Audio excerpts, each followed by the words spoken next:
Cocktail Lounge. Coming in hot Thursday night, September 7th. Sean Patrick Nolan in the house. We have another guest. Riders Up Tim. Not sure what happened to him. Hey, buddy. How are you? Doing well, man. If you can't tell, somebody's all fired up about the Lions kicking off tonight. We'll cover some of that. Big Talk game coming up. Hell yeah. Coming in. Big game for the Chiefs, too. They got some injuries. Just going to be very interesting to see what happens there. But we're not here to talk about just the NFL. We're here to talk about Woodbine tonight. So let's start talking about making some money. Yes. Sean, what are we on here, race? I'm just catching up, just getting in. Yep, we're in race number 4, my friend. There's Tim. What's up, Tim? I don't know what happened during the graphics at backstage, but I couldn't join. The awesomeness of the graphics must have been too much. It was. I was trying to play the video games. I must have clicked something. All right. So again, we're playing Woodbine, and I think what did we say? Race 4? Is that what we're doing? Yes, race 4 coming up. Yeah. 13 minutes. 13 minutes of post, plenty of time. Let's talk about it. What are we drinking? What are we watching? The NFL game? Who are you rooting for? Do you even care? Who's the Super Bowl contender for you this year? Who's your team? All that good stuff. Two excellent teams. What's the under? Yeah, I think the Lions are up and coming. What, 52 and a half? Yeah, and I would take the over. Yeah. If I was a gambling man, which we all know I am not, I would take the over in that thing for sure, because the Lions, I don't know, have they declared Travis Kelce playing or not? Because that's kind of a big deal here. That's true. I think he's out. He had some kind of strain. Yeah, he had some type of strain. He was doubtful. I can actually check quickly here for us. Glad you have him on one of my teams. We got a few extra minutes. We will jump into. We are covering Woodbine for the rest of the card here tonight. Woodbine, starting with race 4. We got some Sean Patrick Nolan started a new weekly show on Trust the Profits YouTube. Please subscribe if you haven't. Yeah, he is going to give away everybody. his few biggest picks of the card every week that previews the Cocktail Lounge. So that should be fun. Yeah, Indy says he's out. And as a Lions fan, I'll be honest, I heard some chatter about, do the Lions really want to win that way against the Chiefs team that's not, at their full strength? Yes. Absolutely. Yes, we do. We have been through it, dude. We have had injury issues, bad management issues, all that stuff for too long. Whatever it takes to get to the playoffs again, let's do it, baby. So yep. Hey, Trisha. Trisha's in. Bobby's in. Blair's in. Indy's in. Tony Osmond's in. Mike Whitten. Bobby D. We're all here, and we're going to make some money tonight. Why not build the bankroll up for those NFL bets if you're a football player? Love it. That's a fabulous idea.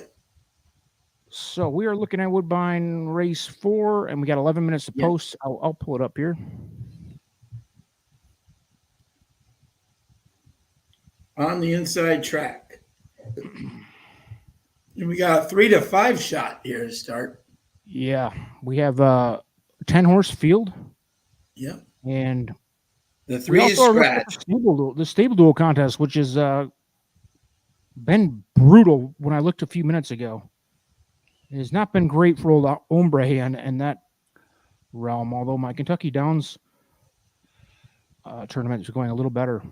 So good luck to anybody if you're in the stable duel Woodbine contest that's happening right now. It started, I don't know, an hour ago. Yeah. Good luck with that one, because we are all in it. Tim, did you get in it?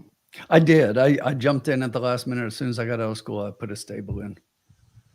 Yeah, you got to be good, because only 3 people are being paid tonight, so you got to be good. Exactly.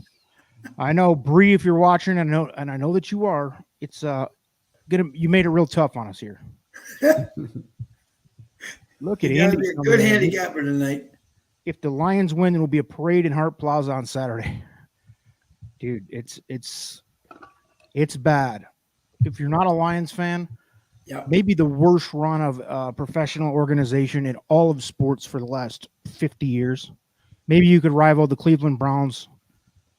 You could throw like the LA Clippers in there, maybe a couple other, but I mean, just as bad as it gets. And for a team that sells out every game, every year, just the best fan base, and it's coming around this year though, baby. We're looking positive. Yeah. Yeah. And by the way, I will be hopping. I think the kickoff is 8:20 or something for that game. I will be jumping off. I think the last post time is 8:30. There's no way I'm missing the opening kickoff. No way. No way. Understood. And by the way, I apologize in advance. I will be getting a little buzz tonight because I like it. Hey, I'm nervous for a team. It's a pregame. It's a pregame warm up. Come on now. This is a pregame tailgate. Yeah, but I got 40 years invested in fandom to this team, and honestly, this is the best team I think we've ever had. I would agree. I would definitely agree. And they're going to. What sucks is they drew Kansas City at KC opening night, which I guess is kind of an honor to be put in. For the NFL to put them in the big stage like that shows that. Yeah. They're at least. I also like getting it out of the way week one versus when you got what I'm saying. Yeah, that's another way of looking at it. Gain major momentum. Well, it's a good way to measure yourself too. If what I'm seeing is true, it looks like Travis Kelce's out, who's their obviously all-world, one of the best of all time tight ends. Also, Chris Jones, the defensive tackle, one of the best in the league, out. Yeah. So Lions might, who knows? Yeah. Hey, I'm Keith. just saying. What's up, Keith? Jump in if you can. We can send you a link. Heading out to dinner soon, he says. Never mind. Keith, always too good for it. We don't need you, Keith. Always. He said he drafted Montgomery. Me too, dude. Yeah, me too. I'm on one of my teams too. Yeah. He's my RB2. I had my main league that I've been in for a while. I had a number 7 overall pick, which was really tough. It's like the worst spot I think you can get because you're outside of the stud receivers. You're kind of either going to take a chance on a running back or, however that worked out. But for me, I took Bijan Robinson in the first round, who's a rookie for Atlanta. He is a workhorse and he could be a monster, but yeah, in a very weak division. So yeah, I live in the NFC South here with Carolina and Atlanta, both local to me, and bad division, bad. But we got 7 minutes to post. What are you guys thinking in race number 4 here? Because I have not had a chance to get my crap together here. Yeah, Tim, what do you think, my friend? Well, I mean, here's the thing. You look at all of these horses, and as I was going down the list, it's like, is there a horse in here that wants to win this race? And you look at the 9 horse, and the 9 horse right now is the current 9-5 favorite. And he's just stepping up against winners to take on winners for the first time. But, based on the speed figure from that last race, I don't think there's a horse in here that can beat the horse. And then you look at the 2 who, looks like just took over the favorite as dropped to 7-5, which I had earlier as a second favorite. This horse is dropping down about as far as you can drop. It's going from a 40 optional claimer down to 7,500. That worries me. So when I look at that drop, it's like, are they finally just trying to win a race, or are they trying to sell a horse for $7,000? And that's a concern for me. So to me, the 2 is a toss. So I definitely like the 9 on top. And then I went with the 1 horse. I like the 1 horse inside with a good chance. So if you're looking at the odds right now on the odds board, if you get past those top 2, the lowest horse is 10-1. So I think we can catch a price with the 9 horse and potentially maybe make some money right off the bat with an exacta. But I'm 9-1. 9/1 for Tim. Okay, Sean, where's your head at in this one? Because it looks like if Tim's tossing the 2 horse, huh? If we're tossing the 2 horse, which I don't disagree with necessarily, I don't know. Yeah. If we're doing that, then we can make some money here. Yep, exactly. I was with the 9. Too. Exactly. I think Turf and Surf, that was a very impressive race. Kimura gets back on him for Nicholas Nezawenko, who's his barn has really begun to heat up. Started slow, but has really started to heat up there. I think that this group is not the most challenging first-time winners group, and I think he's definitely the horse. I thought for a long shot, was, and I used the only one I used in stable do was the 4 sharp as a rainbow.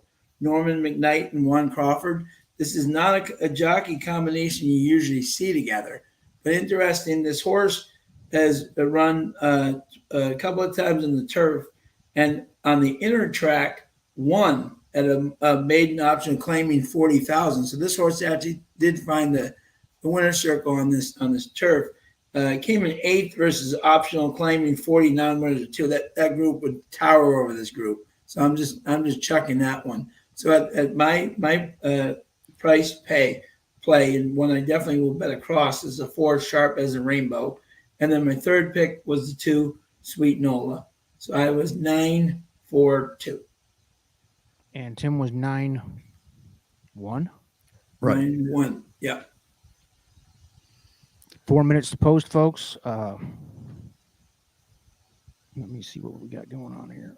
Yeah. We have a $50 bankroll, as you can see across the bottom. That is what we're working with tonight. I always commit to actually playing that way. So we will be playing. I will be playing that. Yep. Exactly as we talk here. So, hey, Blair. Obviously, I'm invested in working here as a group. So let's get it done and let's talk this through. So it looks like we're both fairly firm on the 9. Yep. On top. Are we firm enough to be able to key him, or do we want a key box situation? What are we doing? Because I'll take the lead on race 1 here for the decision. Yeah, exactly. 3 minutes to post. Are we firm enough on the 9 to put him as a key horse on top where he has to win, or are we key boxing, or what are we doing? Me personally, I'm putting him on top. I'm not even going to play him underneath. I'm going to play him on top to win. I think the horse is much the best here. Look, and I said I'm throwing the 2 when a horse drops this much. That's a lot of red flags to me, and why I'm not playing it. But the 2 is good enough. Obviously, if they had him in those races, he could win here. So I'm not saying that, but I'm going to throw him. And my concern with the 4 is that it was the exact same situation. If you look 2 races back, that's the level this horse was at. He was racing optional claiming 40s, which is the exact. They only dropped him down to claiming 23s, and he still ran crappy with Sophia up. And Sean's right. I mean, the horse does have a great chance. But when I see that, I mean, they're just continuing to drop this horse. And this is a huge drop from a 23 claimer. And again, as a result, the horse could be there. But I look at this one, and I think this one horse really has a chance. And first time, basically, that last time on the turf, it's first time in a while, and probably needed that race, but came back with a smoking 101-4 bullet workout, best of 9 and at 5 furlongs. So I think they're trying to build a little stamina with the horse, and the horse can maybe get out front and hold on for a piece with the 9 win. And that's the way I saw it. And not trying to convince anyone, just sharing my perspective. Yeah, that's what we're here for. So we have 1 minute to post. Between the 2 of you, we have come up with a 9 over 142 or 124, however you want to look at it. That includes the 9 who may go off as the chalk here, because it has really evened out between the 9 and the 2. And then the 1, 4, and 2 underneath, or we got key box. But I think we'll go with it. You guys both like the 9 on top. Let's do it. So yeah. We'll go, okay. 9. Yep. And KK is healthy now. You know. It was his birthday yesterday. What was going on with him? Huh? He didn't get too drunk or anything crazy, right?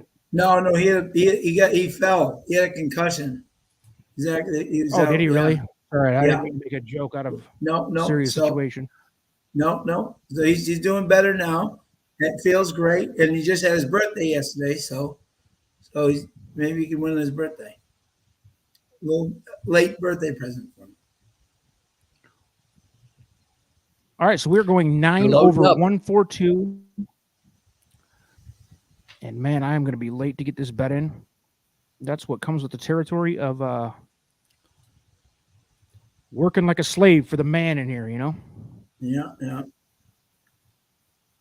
Rick, good luck 9 here. With the 142 exacta is the play here. I might get it in. Come on. Blair, good luck. Trish, good luck. And we're going to do it for $4. It's going to be a $12 bet. And they're all paying well. So, even the 9.2 is $15.90 for $2. Yeah, that's not nothing wrong with that. Yeah.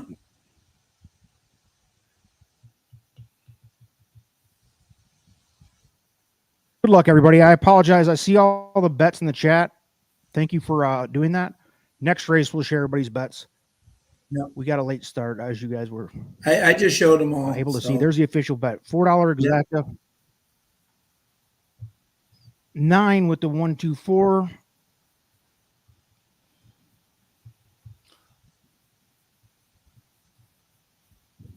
Here we go. They're off, folks.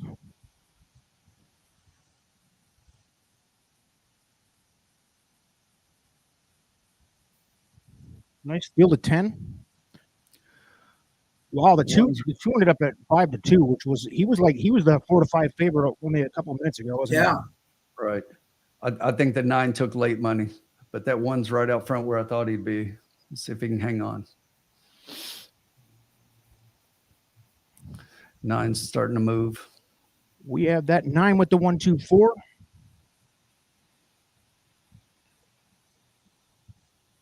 Full disclosure, we are looking for that 9 on top, 124, any combination underneath. So it looks like we're in pretty good shape. The 9 looks like he's about where he probably wants to be. Hopefully, he bids a launch here. Yeah. There he comes. Going 3 deep. Hopefully, that trip isn't too long. He looks very, very full. No, he looks good right now. And I don't think the 2's making up ground on the 1. As a matter of fact, the 9 might struggle with the 1. Let's get this. Go 9. Yeah, 1 is looking good. We should have boxed it, baby. No, I guess not, because it's going to come 1. It's going to be 129, and maybe 126. 129. Yeah, 129. That 1. Well, That was Robert Geller's. if we would have play done of the that day. same bet with a key box trifecta. Yeah. Was it really? That was Robert Geller's play of the day. The 1 was. Yeah. Wow. I love that 1. Let's go back. I just thought the 9 was much Tricia.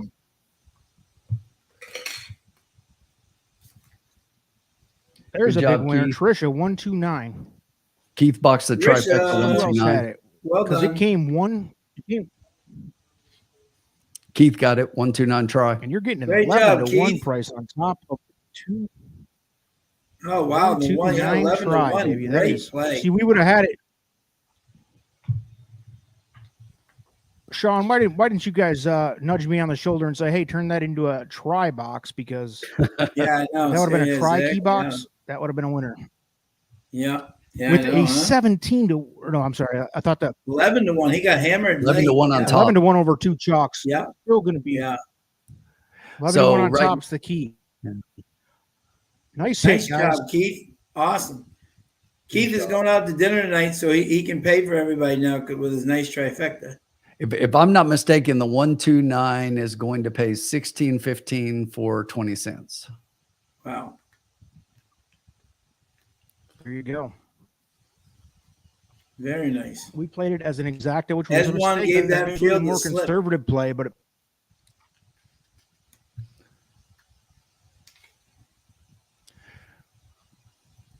Oh, yeah, Keith, I heard nothing.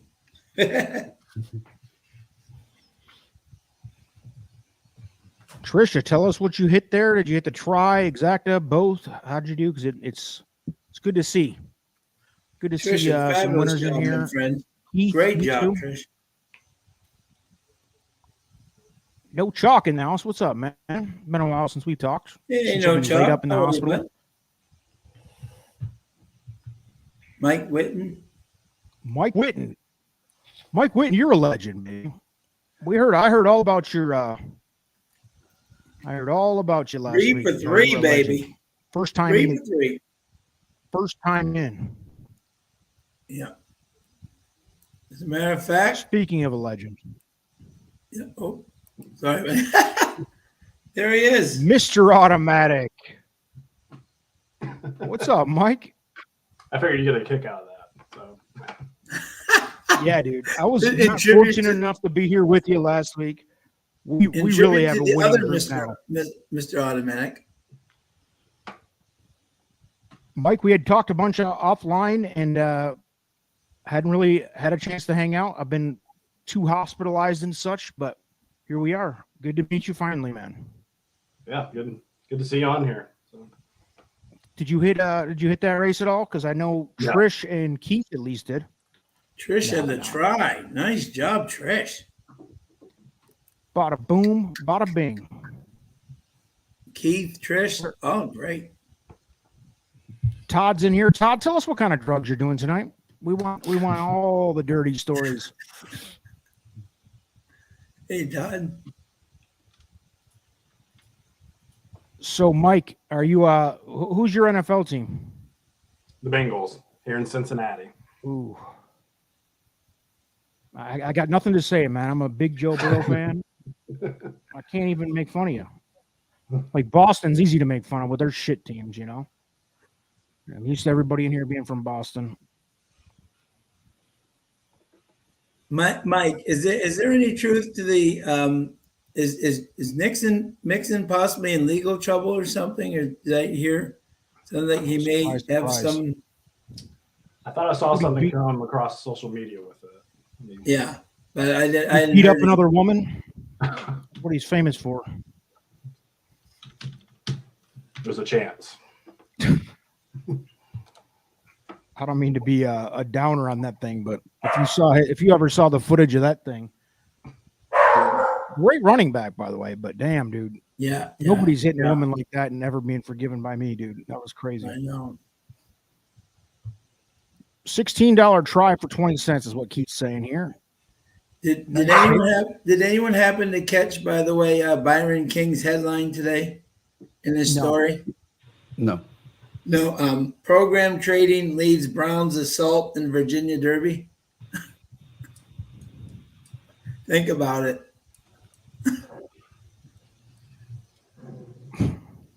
I can't. There's too many different directions I could go with that. Yeah, no, I know exactly what I said. Wow. Yeah, wow is about it. Yeah, wow says it perfectly. I gotta check, dude. I'm getting a little. I'm involved in the Kentucky Downs $30 game today. Yeah. And I had a pretty good score going into the last race. I gotta check and see if I cashed. I cashed out for like $450 last night. Wow. Hey, that's right. You did. Congratulations. That was awesome. I'm lined up for another pretty decent score here if I can land this last race. So I apologize. I'm a little distracted for the next 10 minutes. Hombre, have you been playing the progressive game at all? No, dude, because I couldn't find the payouts. Like, is it all going to the progressive pot? Yes. So here's the way it works. So anybody who scores 400 splits the pot. And right now it's built up to today. It's $4,000. Right now, somebody just hit their 10th horse and they have 402 points. So I was going to say it'd be relatively easy today because there was two really short fields. Right. And there is one more person that could potentially, but right now that one guy's taking $4,000. Damn. Wow. Is this the last of is there another chance next week or? I don't know if they're going to, well, Kentucky Downs is about done, over. Right? What? So they've only got a couple more racing days coming up, but yeah, I would love to see them do more contests like this. I thought it was a great way to do it. Yeah. The only reason I didn't do it because I didn't understand the rules completely. And I'm like, and I was at work and I'm like, I put 2 in for the $30 game. So Marco Lewandowski, what's up, dude? Hey, Marco. I think that's a new name, right? Yeah. Going in, he's betting Kentucky Downs race 10. If you're in that, I have some interest, and I'm on the 3. I need the 3 to do decent here in that last race. If he does decent, might get a little hooting and hollering out of me. I like it. There you go. Bring it home. It's another few $100 in the line there. I'm close. Are you talking about Dave Folke Racing, Tim? Yes. That's yeah. He's in the $30 game too with a 402 score. Right. And he's done, so he's got it. Right. So he's definitely getting at least a share. There are a couple more people who can still reach that as well. You want to hear sickness, dude? I can reach it if I win the last race. Well, there was a Really guy pisses me a off. couple of days ago, when it was 3,000 and he played the pay game that you're in. He scored well over 400, did not get in the progressive. He would have taken the whole $3,000. Well, on a normal day, dude, I'll be honest, I'm looking at Kentucky Downs. I'm like, there's no way anybody's scoring 400 at this track. But today there was a ton of scratches, so it made for like 4 of the races had short fields. And that's what makes it fairly attainable, is it when they're short fields. Exactly. Because I had one race, I think it's my better team. Yeah, I had 3 races in the same, or 3 horses in the same race way earlier in the card. A lot of people in tonight's game here played all 5 horses in the second race. Really? Yeah.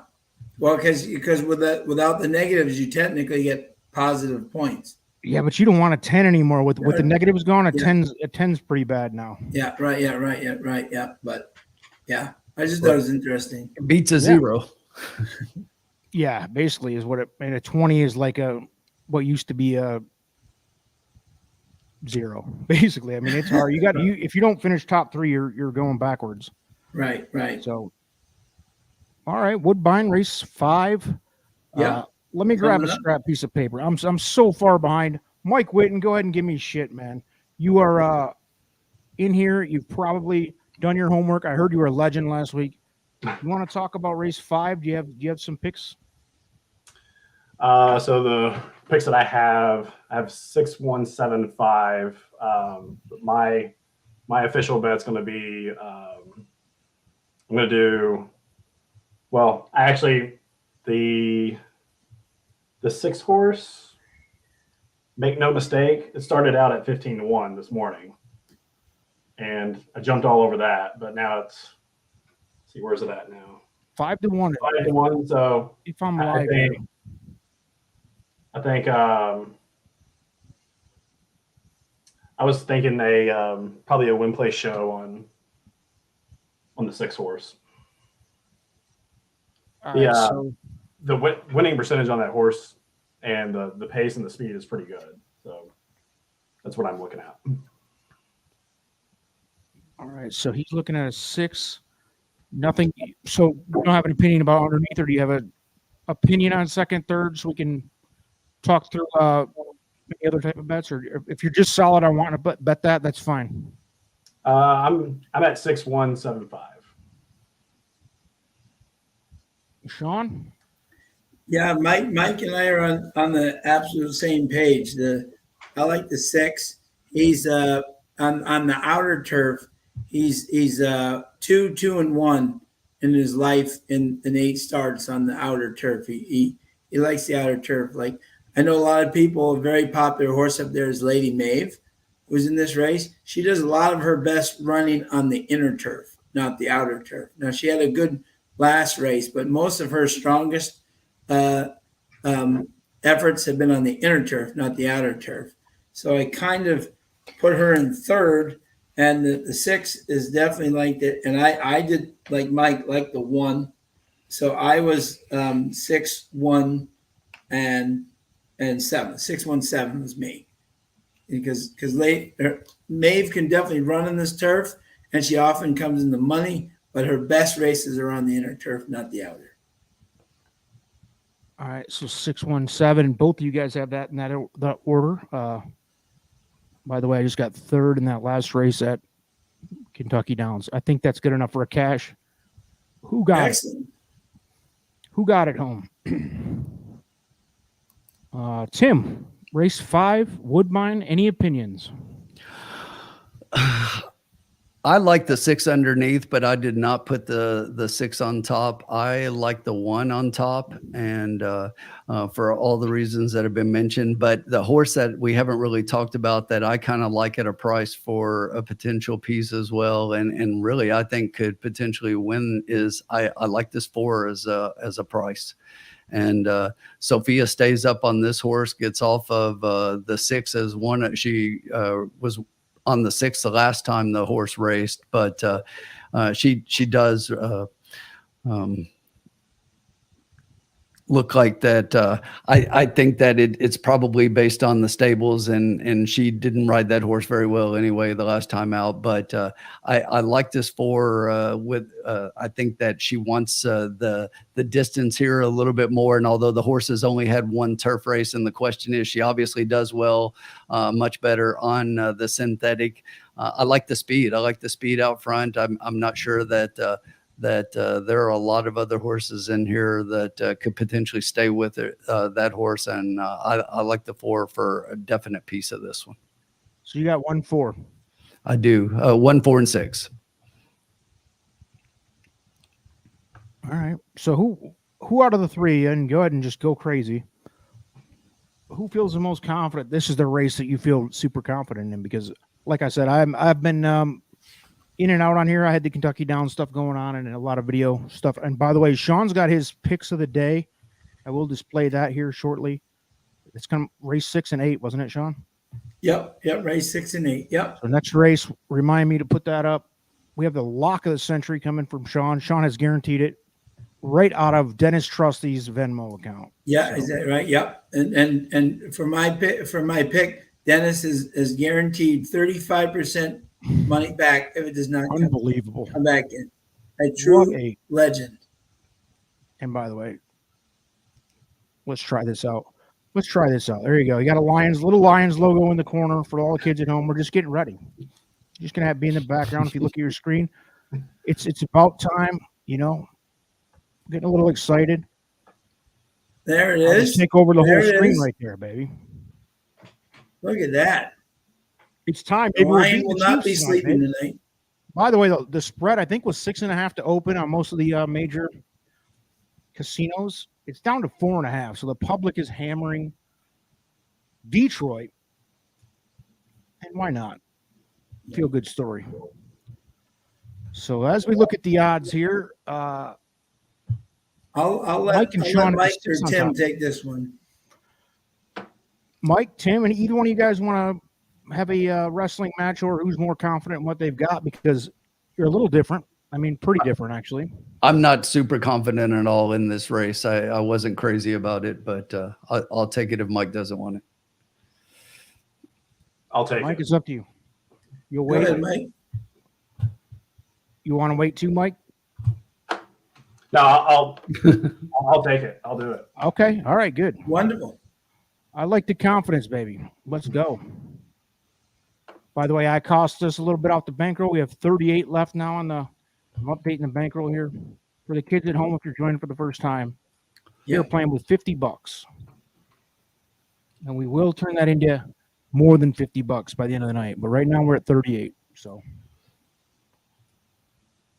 Mike Witten, the heat is on, baby, for to make some money here. He had this 6,175 opinion, but he really liked the 6. It at 6 to 1. If it stays anywhere near that, why not, baby?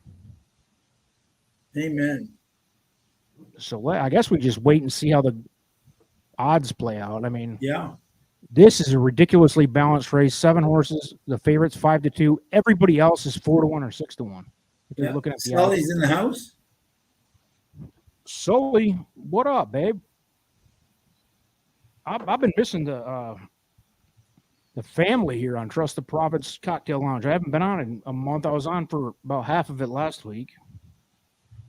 But This is what I love about Woodbine races, by the way. Everybody's under 10 to 1. look at this. Every horse is either Crazy. 6 to 1 or 9 to 2 or 5 to 2, the favorite, which, by the way, none of us like the favorite right now. The 7 is the favorite. I liked the 5 a little bit for, I thought the 5 for Stable Duel was a good buy. Can't remember what the opening, I know I used it in Stable Duel, but my Stable Duel there has sucked. Kentucky Downs I'm apparently good at the last couple days. I think I'm going to finish in the top 5 again, boys, for the Kentucky Downs Excellent. Thursday game, $30 game. Nice. We'll see. Omar Moreno is definitely an underrated turf rider up there. That's for sure. He's a very good turf rider. Uncle Sully, are you playing Woodbine? What are you playing? I've seen your name. He's all over Stable Duel with us, so He is. Yeah. let us know. I don't see Uncle Sully. Did you lose to me in I don't see him in the Kentucky Downs game, which, by the way, if you don't bet Kentucky Downs, I actually consider you smarter. Kentucky Downs is literally the dumbest shit on the planet to bet. Today, a little more formful because it's reasonable sized fields, but Jesus, man. Are you calling it Turfway South? Turfway Park, same thing. Those two are a match made in heaven. Two tracks that I never bet. Actually, which I think makes them a good stable duel venue. Yeah. Because you're not just looking to win, you're looking for value, which is that's the biggest advantage of those. A lot of long shots, they show up. They really do. All you're doing is basically trying to avoid tragedy. Like you don't want somebody to screw you up, really. Christopher D'Souza's in the house. What are we doing, babe? Oh, by the way, Trisha, what's going on here? I thought we were friends. Trisha, we've always gotten along well. I thought we were friends. She's talking about my Lions graphic. Let me guess. Are you a Bears, Vikings, Packers? I mean, Jesus. By the way, I might have to mix up a drink here because the Lions game is less than 2 hours away. I don't want to be sober for that thing. It's going to be a tough watch if they get blown out, which is always They possible. have a lot of weapons, and without the man in the middle, that will be a big difference for them. The Lions have two starting rookies that are both. Jahmyr Gibbs, the rookie from Alabama, running back, he could be a monster, babe. And we got a rookie tight end out of Iowa, Sam Laporta. He's going to score tonight. Why not? All right. So it's time to get serious. 10 minutes to post. Mike, the 6 horse is staying tough at 7-1, babe. If we can get anywhere near that. And the lounge moves the needle a little bit. So we don't want to get too crazy here. But right now, here they're showing the track selections. Nobody has the 6 on top, which is good. Sharing it here. Doug McPherson has the 6. Yeah, Doug McPherson. Everybody else has the 6 third or lower. Jennifer Morrison has the 6 second.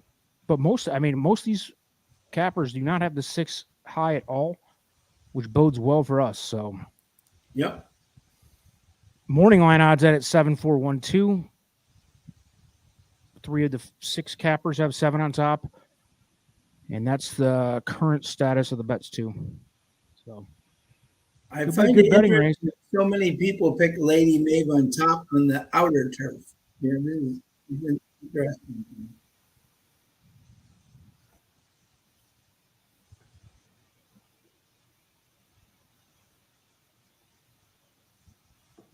How did I score? Oh man, I almost cashed with both of mine. I Did you really? Twice. Wow. I got 6th and 13th in the top 12 cashed. I'm the master of being one out of the payments in stable. Yeah, me too. Yeah, Tim and I. There was one day Tim and I tied. We were both just behind. You love it when you lose by like less than a point. So it was literally like somebody's. We were literally 0.95 away from like $40. And by the way, that's somebody's judgment call whether that quarter point goes one way or the other. So it's very possible you just got straight up screwed. You love to see it. All right, Witten, what do you got for us? You starting to make your decisions here. It's 8 minutes post, so plenty of time. No pressure. We can wait a minute, but. Well, I mean, like looking at that graph that you just had there, I mean, it's making me a little nervous that a lot of people are going for the 7, but I tell you, last week. Let me just tell you, the 6 is currently the longest shot in the field, which is I'm telling you though, it's a balanced field. Why is that bad? I don't think it's bad. I don't know. No. Like I like it. I was telling Sean. And Sean liked it too. Tim's got him. I think at the very least, he's a key box type horse. Yeah, I was telling Sean last week that whenever I start looking at other people's bets and Yeah, everything. you It kind don't. of throws me off a little bit. But I mean, That's a I tough think, habit to break. yes, it is. I mean, I think like a key. I'm thinking probably like an exacta key box. I'm fairly confident that I'm over here pausing as I say this, so I'm no longer confident with it. No rush. I'm thinking I'm probably going to do an exacta box on 1, 4, and 6. Okay. Solid. 146, which is exactly what Tim had. Sean had it was 617. Yeah. And you originally had 6-1 and 7. So I'll tell you, I watched that last race of the 7 a couple of different times because there's a horse in the next race that was in that as well that I really like, and we'll talk about that next race. But that 7, I did not like that race at all. I think the horse was right in position to win, got the trip, and just had nothing. I just wasn't impressed. I mean, looks good on the track here, and obviously I think he can win, but I'm just not a fan of the horse. I'm gonna pass. She finishes, as I said to you, Tim, she finishes much better on the inner turf than she does on the outer turf. Right. That is her MO. If this was on the inner turf, I think she'd be 4 to 5. You know what I'm saying? And I think she would be the play on top for sure. Kyle Graves, 6 with the 1, 4, 5, 7. So yeah, we're kind of all hitting the same, Kind of similar there. checking the Yeah. same boxes here, I think. Yeah. Yeah. That's not a bad bet right there. No Chalk likes the 5. Mike mentioned the 5. I mean, look at the balance of these odds, live odds. Yeah. 2 to 1's the favorite. Every other horse is either 4 to 1 or 7 to 1. That's pretty ridiculous. That's good. That's good racing to bet on. Yeah, absolutely. Hey, and Mike, back to your Nobody comment. likes the 2. Does anybody like the 2? We didn't mention it. I skipped him. Her. Lois Lynn. Yeah. I mean, she's right. Yeah. I did too. I looked at that horse earlier too. I even passed on her at a reasonable opening morning line on Stable Duel. So I like the 3 more, and I like the 2. And I don't, I'm not crazy about that one, but I like the 3 more than the 2. Bobby D agrees with you. He's on the 3 win bet. Marco, I will say this. I think if the 2 was if this was 2021, I think that horse would be good. I think this is 2023. Horse is a little bit different than a horse than it was in 21, in my opinion. But Mike, back to your comment real quick, and just to make a quick comment, you know, when I was learning to handicap and going to the track and hanging out with a bunch of people who did it and had done it for years, you know, I would have an opinion and walk in there and they're all on the same horses and they like something, and I would get off of my horse onto theirs only to watch mine win. Yeah. And, you know, I just figured out after a while, I'm like, you know, you do you. I'm going to bet mine. You know, if you look at the experts across the board, they pick different horses too. So you pick what you like. And, you know, I listen to other people and look at them, but I don't let it sway me. I might add that horse into what I like, but I'm not getting off of mine most times. Yep, 100%. The only other thing I would say is like avoid the people, and there's plenty of them out there. You know, we've been doing the YouTube thing for like 2.5, 3 years now. There's also the other thing where I'm big on throwing shade at people who do this because it's a pandemic in the community. People just pick outside of reality just to be cute and different. You know, like whoever's going to be Flightline just to make headlines or, you know, be controversial. Like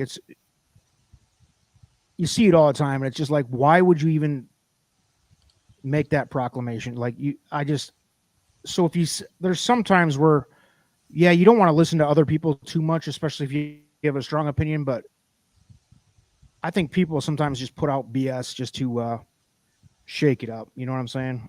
And it got real bad. I felt like it got real bad last year and it was a little better this year, but a lot of the quote unquote cappers just looking for sexy picks instead of reality. I mean, at some point you got to be logical. I'm a numbers person, so maybe I'm a little different, but all right. 3 is low in the exacta probables. That bodes well if we don't have the 3. If you like the 3, and we haven't made an official bet, but we're 2 minutes. Mike, you got an official bet? 146 exacta box. Is that what you said? Sounds good to what me. we're looking at. I think that seems pretty reasonable. Very reasonable. Yep. I'll let you choose the price. And we'll do it for $2 again for another $12 bet. That way we'll put pressure on Tim and Sean if we lose this bet. There you go. They'll I got my Feel my good pick about it. coming up. We're all set. Yeah, I feel good about putting the pressure on them.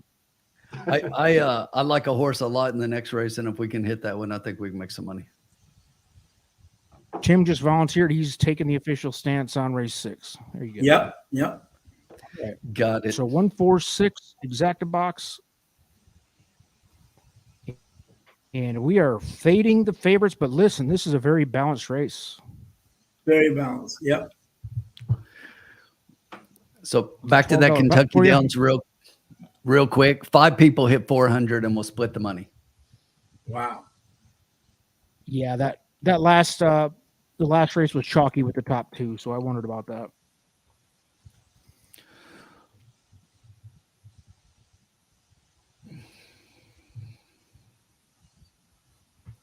They're showing the 6.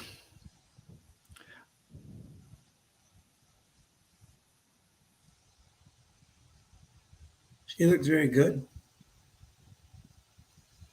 She's a better record on this track than on this EP tail than anyone else does. That's for sure. All right, there's your official bet, folks. 0 minutes to post. 146 exacta box, $2, $12 total. And we are absolutely planning on retirement by the end of the night. Love it. Todd, what? Come on, man. Are you stoned, drunk? Todd's been on his best behavior, which is very disappointing. He's trying to get ahead. He's asking my horse for next race. I thought he meant this one. He'll have to wait. People have lost their way on the drug talk and everything since I've been gone. You guys did not keep up. You're part of the bargain. Good luck, everybody. What do we have here, man? We got race 5 going off right now. We have the 146 exacta, so there's some money to be made. A lot of balance in this. The 6 horse, by the way, a couple of you guys had him as your favorite choice. 12-1. 12-1. Yeah. Value. Yeah. Jesus. I like Put the 'em on 4 top. even more. Get that 4 out. Looks like 4 is out to the lead.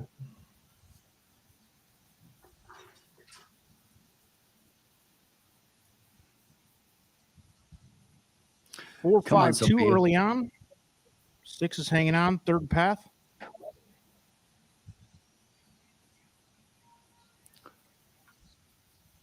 Looks like a little bit of a chess match going on behind the top 2 here. That 7's coming with a rush. Yeah. Here comes a 6 as well, though. She always comes with the rush. Let's see if she can sustain it. Come on, Sophia.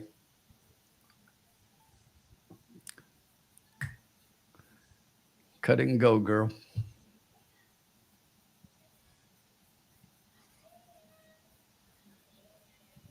All right, the 6 looks alive on the outside. Close race. We need the Come one on, to one. come through that Come hole. on. Come on, one. Come on, Look one. at the Find that brilliant hole. capping that just happened, and we didn't Find that capitalize hole, on it. one. Well, my win place show is going to come in. Damn it. Witten was on the 6 at – he did get bet down to 8-1 for what it's worth, but damn. 6 gets See, it like, home. to Nice Tim's call, point, Mike. I still had that bet, but to Tim's point, I had a win place show on that horse. You know, and There you Yeah, go. that was your initial thought. I got it written down right here. Yeah. That's why I did get – yeah, no judgment. 8-1 on that. That's good money coming back on the 6. I mean, I'm as guilty as anybody. I've come off bets that I loved for the same exact reason, but it's good capping. At least you were right. I mean, Hopefully you hit. So it came 6-7. Looks like 3. Ooh, maybe not. 6, Who 7, did 2. 3 get clipped by at the wire there. I think it was a 2. Yeah. Yeah. 6, 7, 2, 3. Sophia Wow. died. Yeah. Yeah. Let's go And back to who hit this? Maeve always makes that. She always makes that move, but she just doesn't carry it the way that she does on the. Still ran a very nice second, but she just can't seem to sustain that. Like on the inner turf, she makes a real strong move.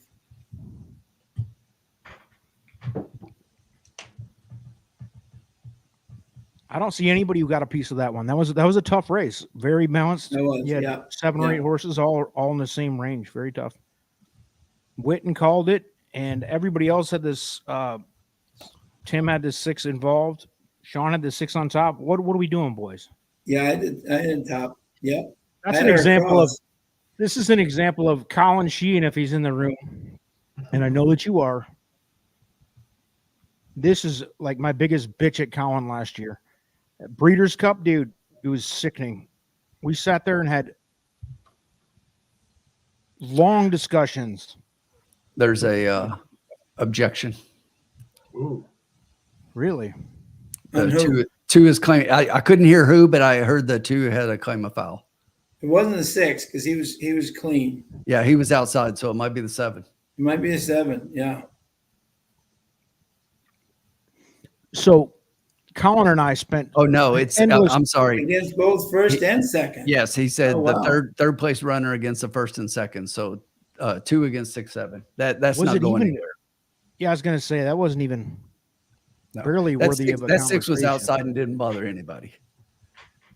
From my perspective, I Yeah, didn't see a 6 view ran by head on. himself the whole time. Dan, nice hit. 5 job, across Dan. in the Hell 6. yeah, Nice Dan. hit. Mike Witten out here making money for the kids at home. That's what Yeah, we're doing. Zach. Yeah. Brett, nice hit.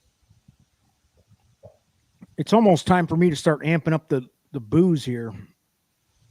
With an Wow, hour and a and- half. Yeah, I couldn't believe that 6 went off at 8-1. She had by far the best record on this outer turf Yeah. versus anybody, by far. She's now 3, 2, and 1 in 9 starts on that turf horse.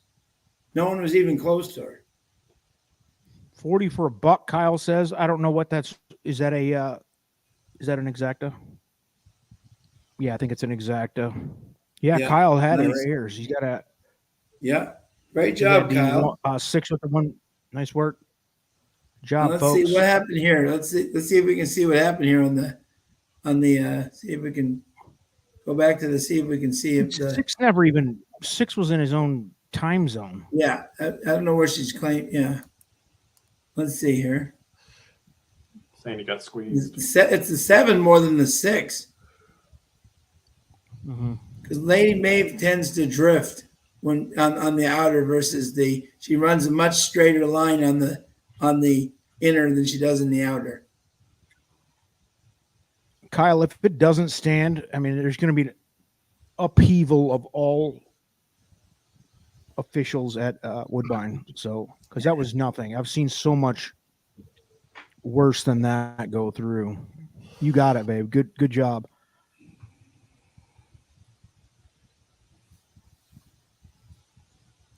Love to see some new faces in the chat. A decent turnout. I kind of expected it to be a dead room with the NFL starting tonight. But listen, Yeah, no, you guys if are you want awesome. some locks, Yeah. if you want some locks, baby, the Lions, and I'm about to check.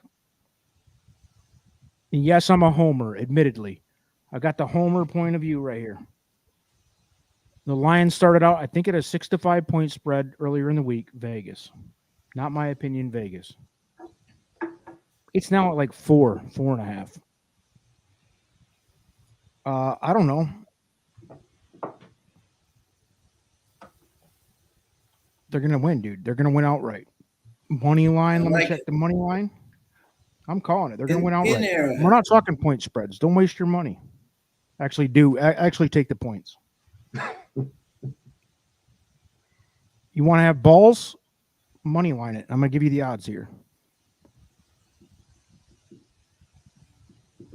Love it. Oh, it's down to 3.5 now, baby. I mean, the public is on the lines. The public money is smart money. The money line is plus 168. Put $100 down. Put $100 down, you're gonna get $168 back.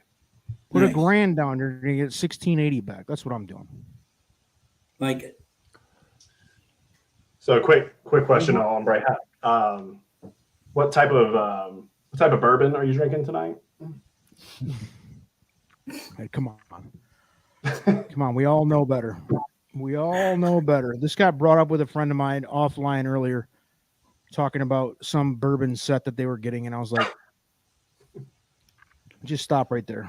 I've gone too far publicly with my absolute hatred for bourbon and the bourbon, the whole bourbon society, by the way, because isn't it just a, what would you compare it to? It's kind of like the Taylor Swift group, like the fandom.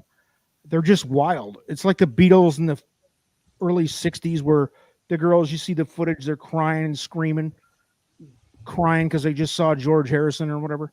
It's the same thing with the bourbon, but we're talking about grown men in Lexington, Kentucky. You are just disgusting and despicable.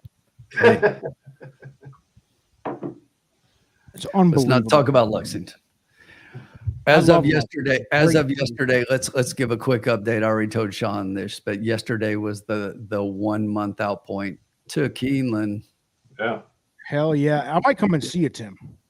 We have to get together if I come down. I will be. You're going to take me to a bourbon spot and we'll tape the whole thing. We can I already told you I'm going to take you to a brewery. They've got a couple good breweries, and I'll take you to I love beer.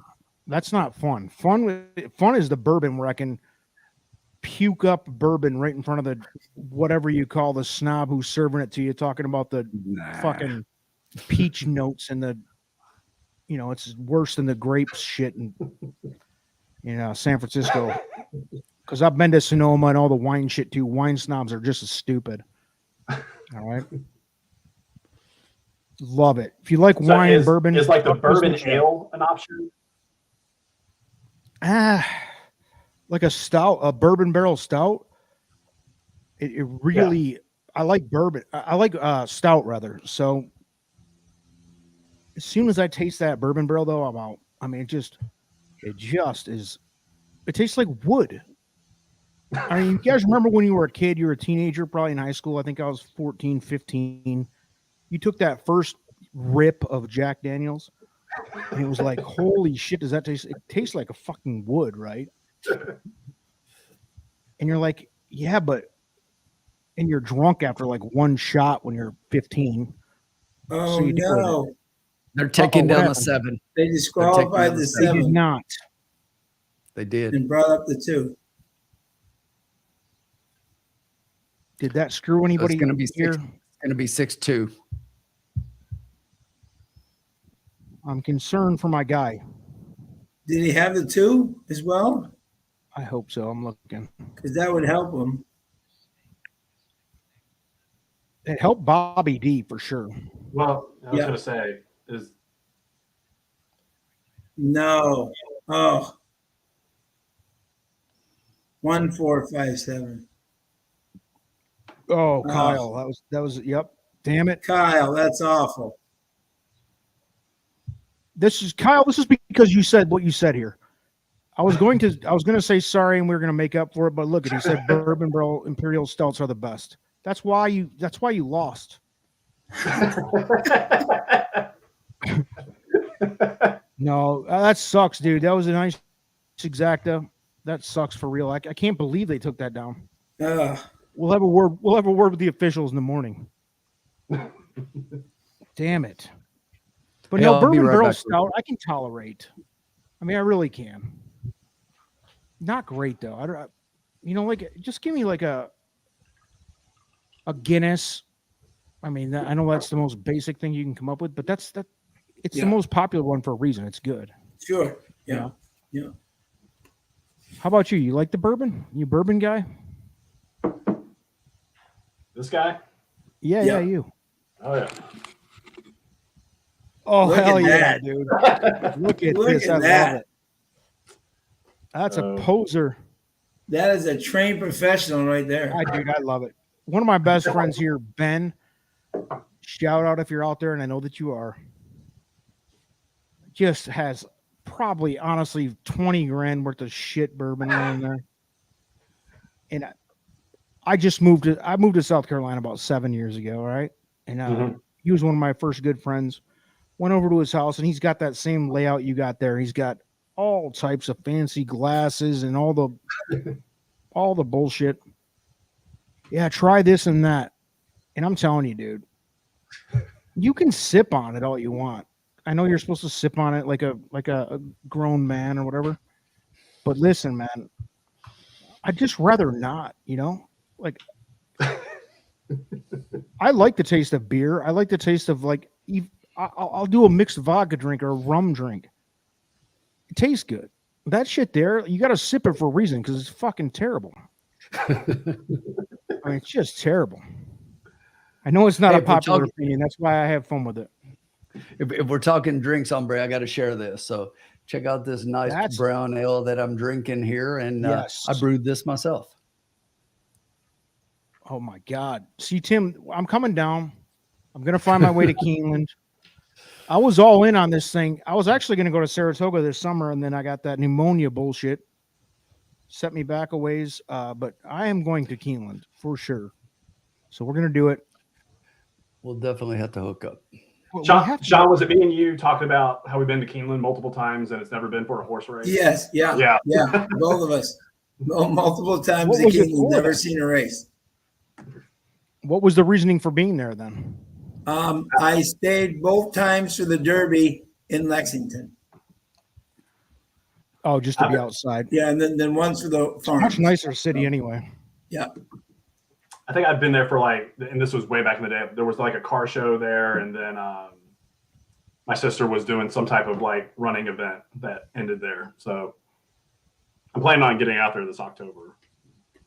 I had gone there. I went there with my family. Like I'm talking my parents, that type of family, like 20 years ago. And I knew about Keeneland. I didn't know that it was a world-class facility that it is. But I was like, I know there's a big thoroughbred track here. I drugged them out there. And it was like, it just happened to be a day of one of their meets. It was just pure luck. And I grew up in Michigan, so all there is literally shit harness tracks. Just garbage. Hazel, just garbage. I mean, you're talking about people pulling torn up tickets and taping them back together to see if something won. Food stamps, trying to get food stamps in. I used to fish with dollar bills like on a fishing lure and then reel it in and try to get it just for fun. Those type of people. A friend of ours used to go to the family to Keeneland, and they're like, everybody in there is pretty tightened up. They dress up decent, and it was like, holy shit, this is a thing, huh? I was like, yeah, dude, it's kind of a thing. The horse racing community is not just Hazel Park. There you go, Northville Downs. Indy 229. How do you even know where I'm coming from right there? Yeah. I mean, that place is tragic as hell. Not as bad as Hazel Park though. Yeah, no, Hazel, yeah. I mean, Did you ever go hombre to Detroit racecourse? Or was it closed? Ladbroke DRC, yeah. I went there when I was a kid. Yeah. It used to be the thoroughbreds. Track. Yeah. The thoroughbreds, it used to be. Detroit racecourse. Absolutely. Hazel Park went out of business. Too many murders. The most famous jockey is from Detroit racecourse? No, I think you mentioned this before. I had no idea. Go ahead. No, not Julie Crone's born in Michigan, but the most famous jockey that rode at Detroit was Jerry Bailey. He's a god. He's a horse racing god. What are you gonna do? Yeah. So on that last race in Twin Spires, I kept my win place show $3 bet and got $33.70 back. See, that a boy making that 20 double. Love it. The good old 10x. The good old 10x, babe. You love to see a 10x. Love it. For all the folks watching, like I play with $20 a night. Yeah, that's awesome. Smart man. Put a limit. Yep. The best thing you can do is I usually do the same thing, and I set a limit depending on how I'm doing. I set it to on Thursdays I do 50 because that's what we do with the bankroll here. But yeah, I don't usually bet. I don't bet big, dude. The only time I'll go big is like Breeders' Cup. I'll usually do like $500 for the whole Breeders' Cup, though. Like $500 over 14 races. So it's like, you know, I might bet 500 of it on one race. What's the new channel to follow? No new channel, Trish. Listen, This is it. Sean's on our channel, babe. I'm on their channel. The original gangster new weekly show coming. Woodbine. We're gonna promote. Don't worry. By the way, Sean, this is one of your big races here. It is, yeah. Sean's and Tim apparently likes someone else, so this should be. We're putting it Well, up, I didn't say I like someone else. I said I got a price. I like a horse to win. That's going to be one that's obvious, but I like somebody with it. Here's the graphic, dude. I took time out of my day, my busy day, to do this for you, Sean. You better be right. He did. You better be right. Here it is. Look at that. Race number 6. Awesome. Temperia.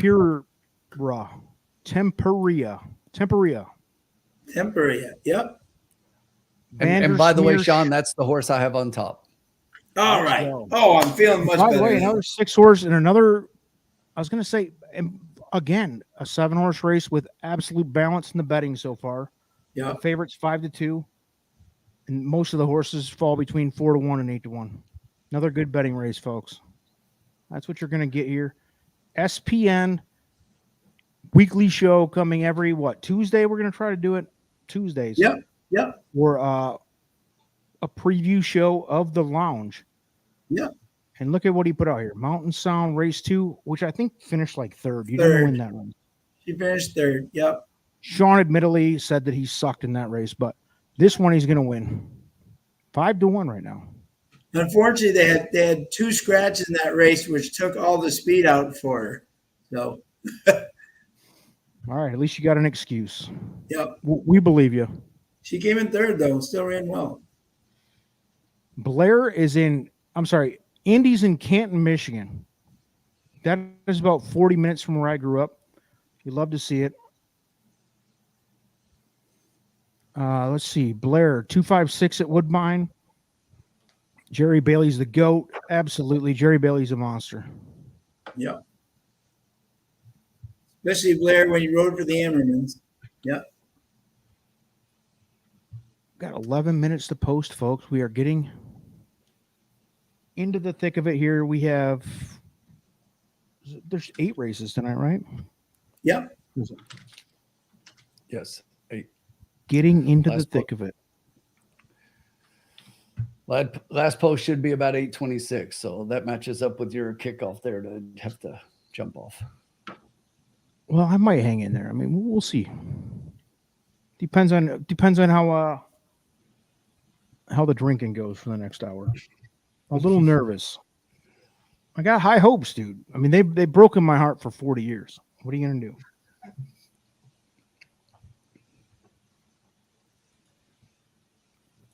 Tim, this was going to be your race, right? That's what you said. It was. Yep. I got it. I already know what I want, but I'll listen to Sean and Mike and whatever you guys have to say and see what the chat's got, and then we'll talk about it. We got 10 minutes, plenty of time. Sean obviously mentioned the 6 earlier. Nothing is set in stone yet. I'll just say something before Sean even jumps on about the 6, but this is really rare that you see a horse that has 19 races, and the shortest race the horse has ever run is she's run 7 furlongs 3 times. That's just, you don't see that a lot. And now the horse is in a race to where it's a 6.5 furlongs. So this is a little bit of drop in distance. So I like that move. This horse has been a mile and over for most of its career. And you do that and you get a 5-pound allowance with it. Well, it depends on the horse and the running style. And what I see here is a horse that likes speed. And here's the thing you gotta be cautious about speed is a lot of people look at speed and they're like, hey, in a mile race, this horse is always in front and backing up. That means when he goes back to 7 furlongs, he's going to do well. Not necessarily, because mile speed is not 6 furlong speed. if you look at the splits in a 6 furlong race, they're much quicker. So the horse may have speed that puts it on the front in a mile race, but might not have the kind of speed that puts him on the front in a 6 furlong race, a 6.5 furlong race. So, but in this particular case, looking at some of the works and some of the things the horse has done, I think the horse has some legitimate speed and can compete here, but I like the 6 a lot. But that's not my underneath pick. That's the sleepy one. So we'll see what everybody says, and then I'll talk about that one. All right, we're at 9 minutes post. Plenty of time, babe. No rush. No rush. I'm in no hurry. Sean, why'd you pick the horse? Why did I pick the horse? Because I do like the fact that she's ridden for DePaulo, and she's won 25% of the time that they've done together. Amanda won the first race in the very same fashion that I thought this would be her type of race. They're dropping her. Mike knows how to drop horses into the right spots to win. He always has. And in the 25,000 into the 10, I think she's right there. And as you said, which is interesting, I had the same notes that you did. That Spider Bell, Frankie's Girl, and Gabby Squared. I think those horses have a combined 40-something wins together. The three of them, they would be 1-9 in this field. So right. So the fact that she more than kept her own versus that group, I think just makes her the play to beat here. And they're showing her right now if you're watching the post parade, and she looks really good. There you go. And by the way, the odds, the most balanced race I've ever seen in my life, maybe. I mean, just crazy. They're great, yeah. The favorite's 5-2 with 7 horses. And the great thing about Woodbine, and I give them tremendous credit, is that Carl even tells me, he says he doesn't like 3 to 5s every race. You know what I'm saying? So they really make great races that they don't have a lot of 3 to 5s, 4 to 5s in them, you know, or they try not to, you know, and it makes great betting. Indy is definitely a Detroit native. Look at this. He's talking about Jimmy Hoffa's burial. Definitely was buried in Metro Detroit. I mean, just true. You wouldn't know that. Macus Red Fox out there in Farmington, I believe. If you're familiar with Farmington's work. Buried underneath the parking lot at a nice steakhouse there, if you care, you know. Let's see. Chris D'Souza, pick 3. Wow, we're doing pick 3s now. We're getting confident. 3, 4, 5 with the 2, 4 with the 2, 1. Maybe we'll do that, Chris. I think Chris, he hit something earlier, right? He says the 4 looks good with the 4, 5, 2 here. And I have not written down a single note yet because I was waiting a little longer. We're 6 minutes to post. I know Sean's on the 6. Who's 4-1 now? Whew. He thought it was a silver dome. He thought it was a silver dome where Hoffa was buried. Wow. The great Pontiac Silver Dome. I got a lot of memories there. A lot of Barry Sanders memories. Mel Gray. Hell yeah, Mel Gray. Herman Moore. Anybody? Yeah. Anybody? Yeah. That's how long it's been a struggle for a Lions fan. We're talking Barry Sanders, who retired in like 1990, or whatever that was. Yeah. Nobody knows about Yaktown, baby. One of the cesspools of the universe. I grew up like 5 miles from there, just an absolute cesspool. He's talking about Pontiac. I grew up literally halfway between Detroit and Flint, where you could not. I mean, the gunfire was unbelievable. You'd call the cops if you didn't hear gunshots. That's how bad it was. Wow. If there was no gunfire going on, you're like, what's going on? There must be something bigger. You know? That's Pontiac, Michigan for you, babe. Lions moved downtown Detroit, though. No, it's looking good. All right, let's get serious here. Tim has taken the reins. Tim said that he's going to make everybody's bankroll right. Me and Mike both lost the last two bets, even though Mike was right on the 10-1 horse last time. It doesn't matter. Tim's going to get us right here. He's going to get the bankroll right. All the pressure's on him, but we're going to move on to Sean. Tell us why you like the 6 on top. Make the bankroll right. Save the community. Sean, who's the top 3? In this race? Okay. Yeah. I had 6, 6, 3, 2 is the way I had it in this race. Michael. Trying to beat the 4, but the 4 will be tough. I'm Michael doing Whitman's a new celebrity. By the way, he will be doing if he does go to Keeneland this fall, an autograph session out in front live underneath the Trust the Prophets tent. Just look for him. Go ahead, Mike. Can't wait. I'm going to be doing a exacta key box, 2 on top with 5, 6. I think the 2 is going to be tough to beat. 2 over the 5, 6. Sean with the 6, 3, 2. Tim, it's your call, baby. In the end. So funny, Mike just nabbed my horse. So that's the one I was talking about in the last race that I really like in this race, and I think has a legitimate chance to win. I think the 6 is the obvious favorite here. But here's the thing about the 2. If you go back and look at that last race, this is the horse I was talking about was in with Lady Maeve. This horse basically stood up on 2 hind feet at the gate, okay, and was left way behind. And then basically just ran easy down the backstretch and likes to be closer to the pace. And then around the turn made a move and made one move. This horse was not trying to win, but was just making a move and then backed off. And if you look at the finish, you're like, yeah, made a move, but still only finished 7 and was backing up to 6 lengths. I'm telling you, the horse made a move and then the jockey stood up and just kind of eased it home. They as far back as the horse was, it had no chance to win. But this is a race to where Lady Maeve wasn't that far in front of this horse. And again, you're talking a horse that was legitimately in the 2nd, disqualified to 3rd in the last race. And in this race would probably be one of the favorites as well. So when you look at the 3 being the favorite in this, you tell me why the 3 is the favorite over the 2. They've been together in the last 3 races. And the 2 is finished in front of the 3 in all 3 races, all 3 of them. So you tell me why the 3 is the favorite in this race.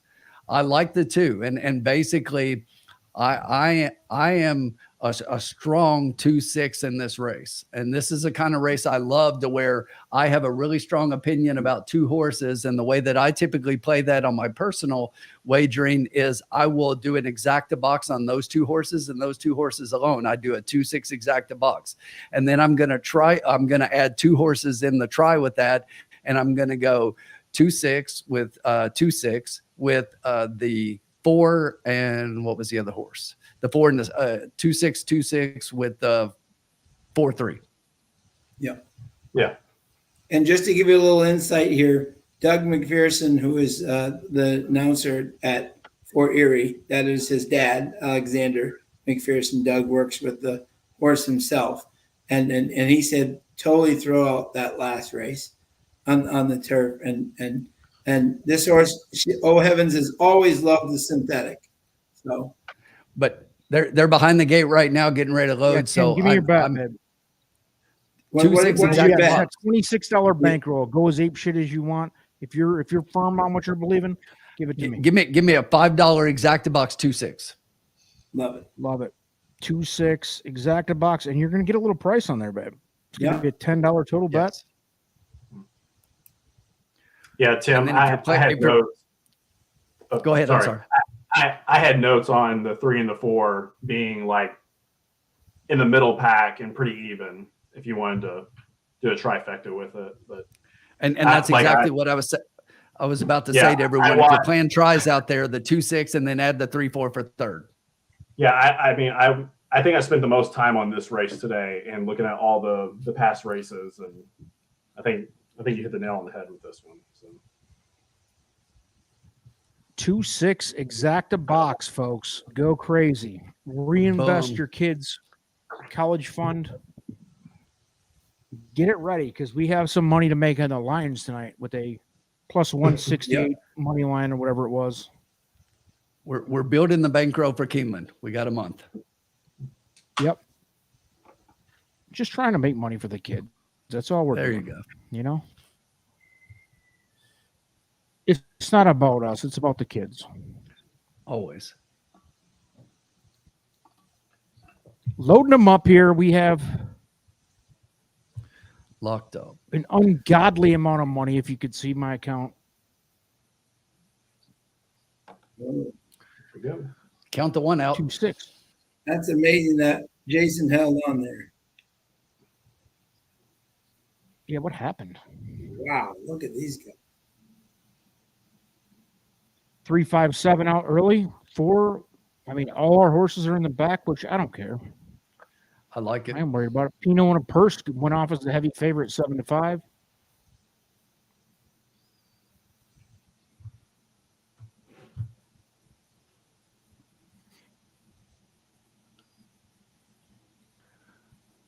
They're pushing each other up front. Here come 2 and the 6 in the lane. I'm looking for it.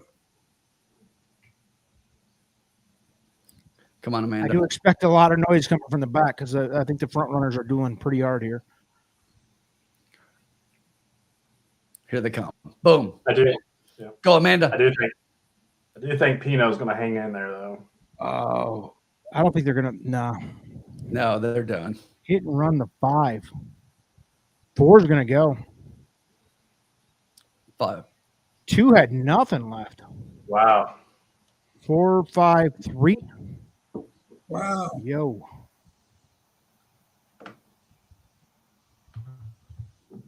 That can only mean one thing. It's time for a drink. Yeah. I'm surprised they didn't come back. You know, I was expecting the leaders to come back and they didn't come back. It looked like there was a chance Yeah. that they could make a launch from back there, but Look, for this group of horses to go 46 and what was it 110? That's smoking. Yeah. They should have been backing up, but Yeah. based on what they've run, they all stepped up front. Yeah. But I was look at this disappointed. field, though. You guys, didn't look at do this. anything. So the 3 horse was 7-5, Yep. heavy favorite, It's like which by the way one-trick finished 3rd. The rest of the horses were all in that like 5-1 range, dude. That is a good betting. I mean, we were wrong. We didn't capitalize, obviously, but that just shows you that's good betting. Yeah. It was even. The 4 was for the 4 Your boy fans. AK is healthy and 5 running to well. 2, 7-1 of a 7-1 of a 5-2 morning line with KK. Yeah, that exact is going to be sweetness. You don't get that much. Marla K, one of the original OG fans of Marla. the Profits organization, is in the house. Great to see you, Marla. Hopefully you're making some money tonight. We fully plan to. It's not happened yet, but you know. Yeah. Yeah. Looks like Blair Thompson almost had it. 5 to win. Almost. Yeah, Blair, great try. At 5-1, too. That sucks. A lot of heartbreak going on in the lounge. Luckily for us, or unluckily, however you want to look at it, we have not really gotten a bad beat yet. It's just been close calls. Yeah. And by the way, the payouts have been amazing. Look at this: 7-1 over 5-1. Yeah. Last race was similar. Let's do it. We have 2 races left. It's time for me to have a heavier drink because the Lions are getting close. 1 hour away from the NFL season. If you're serious about the NFL, less than an hour, 50 minutes. Or to rephrase, we have 2 races left. Ombre has 1 race left because he can.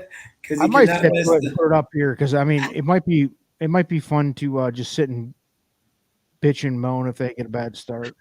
We'll see how it goes.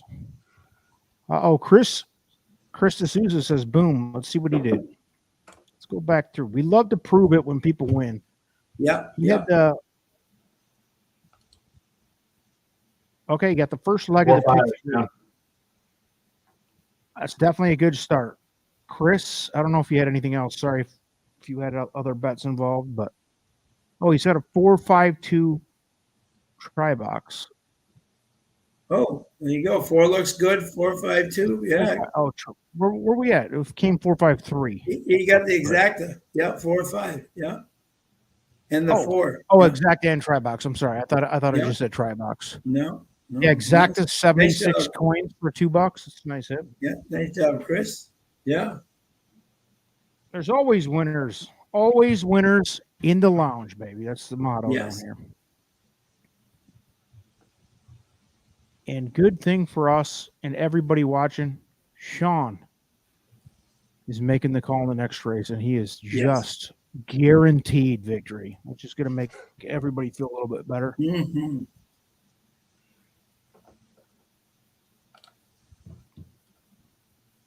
I'm going to excuse myself for a minute and make a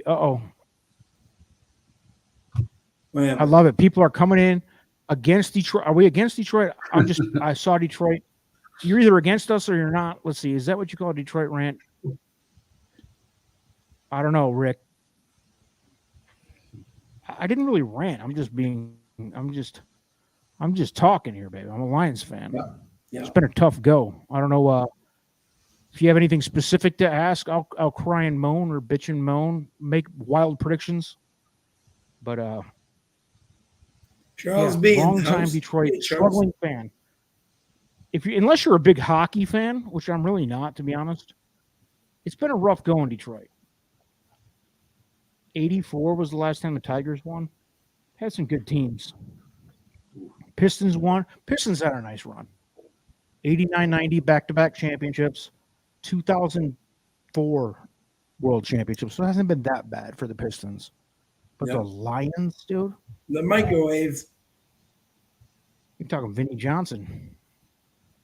I'll give you the whole starting lineup. I'll give you the bench on that Pistons team if you want. Bore everybody to death. All right. So who's making money? I'm going to make a drink. You guys go ahead, talk amongst yourselves for a minute.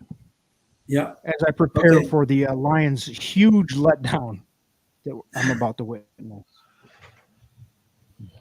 So that $1 check right, brought in $38. So we will start with Tim. Tim, what are your feelings here on race number 7? Tim's still a little depressed about that last one. So am I. It's just unbelievable that horse didn't show up.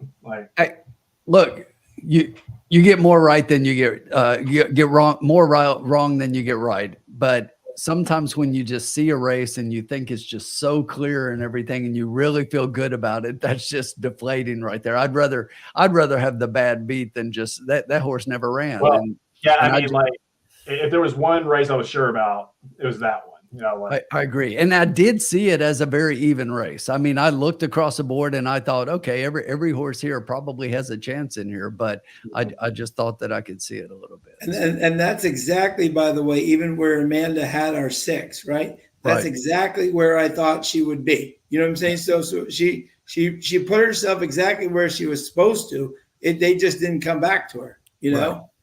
And I thought for sure that pace was just a meltdown pace for those horses. Yep. When I saw 46, I said, we got a chance here, you know, and then they just never backed up. Yeah.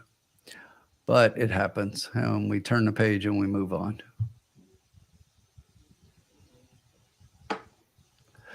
So let's see, where am I at here? Okay. So basically, when I was looking at this race, unfortunately, it's not very sexy, but I think the 4 is a legitimate favorite in here, and I think it's hard to see this horse lose in this race. I think the horse is just, when you look at the speed figures, especially, I like looking at speed figures coming out of the last race, the best speed figure last race out, and the 4 has the strongest by far. And I like the move of KK jumping on this horse. And I just think the horse is much the best in here. So it's like, okay, what do I do to go underneath the 4? And then I was hoping to find a price in here, but I can't even get sexy with that. I come to the second favorite, and the 3 is the horse that I saw next. If I'm trying to put somebody in there with them, I do like the 6 a little bit in here as well. So it's not sexy, it's ugly, and everybody can see it, but it's 4, 3, and 6 for me. Interesting. Our 6 was claimed in the last race by Mario Drex for Bruno Chicken Dance. Interesting. There you go. So and okay, Mike, what did you like in this race, good sir? Kind of ran out of time with handicapping, but I just quickly I wrote down 4-3-2 is who I had on this one. Yeah. I'm still impressed about that last race too. So I'm still. Me too, and I hit that one pretty hard. So. Yeah. No, I hear you. I hear you. Yeah. What about you, Sean?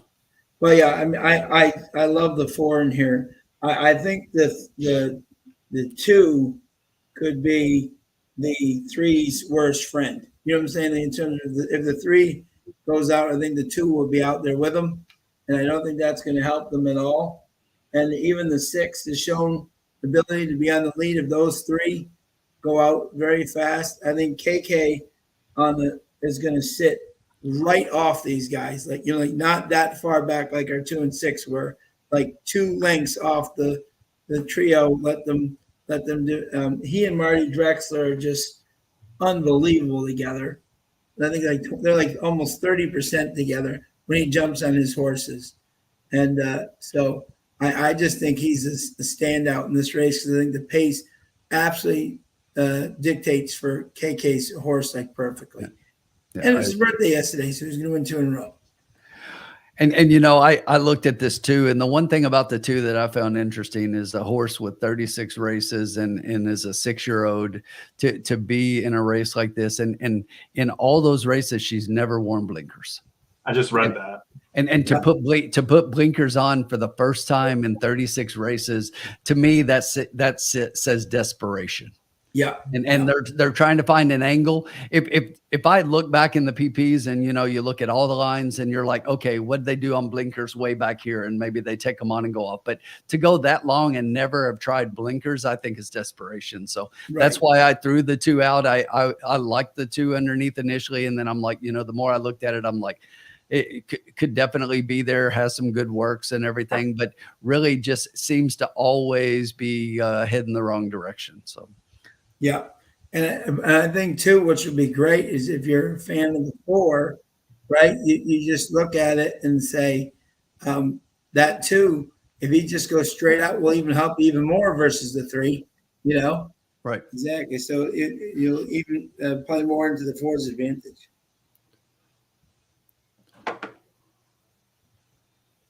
But I think KK is going to sit behind the speed in here and just blow by everybody. Yeah. We'll see how this plays out here.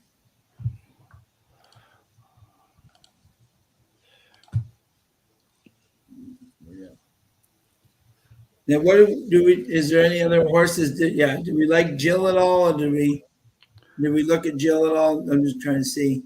Well, that was the one I said to put underneath him 3rd. I think it's a solid 4-3, but I would put the 6 next for me. Yeah. Gotcha. So for Jill, out of 7 races, has been on the board 4 times. So I think that's worth something.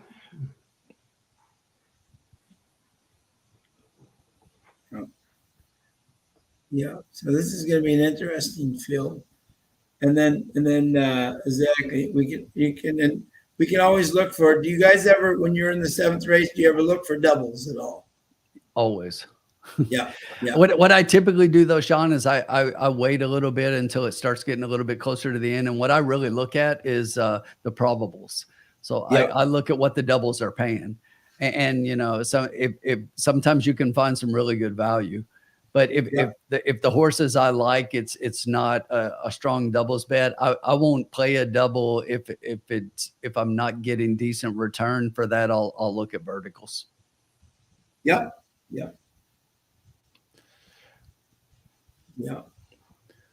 But you always, that's a tool, if people aren't using that out there, always check your probables. And it's just like a couple of races ago. I mean, the exactas, even with the favorite first and second, which one. It's like they're paying well, and you gotta watch what they're paying. Sometimes you avoid it thinking you're trying to make money when you can make money betting the right horses. Right. You get something strong there, hombre? Got some bourbon. Yes. Hell no. A little rum and Coke, baby. I'm going cheap rum and Coke Zero for all the kids at home learning to do it. There you go. Little Coke Zero and Captain Morgan, Wind it tight, like a 50-50 too, You want like half rum.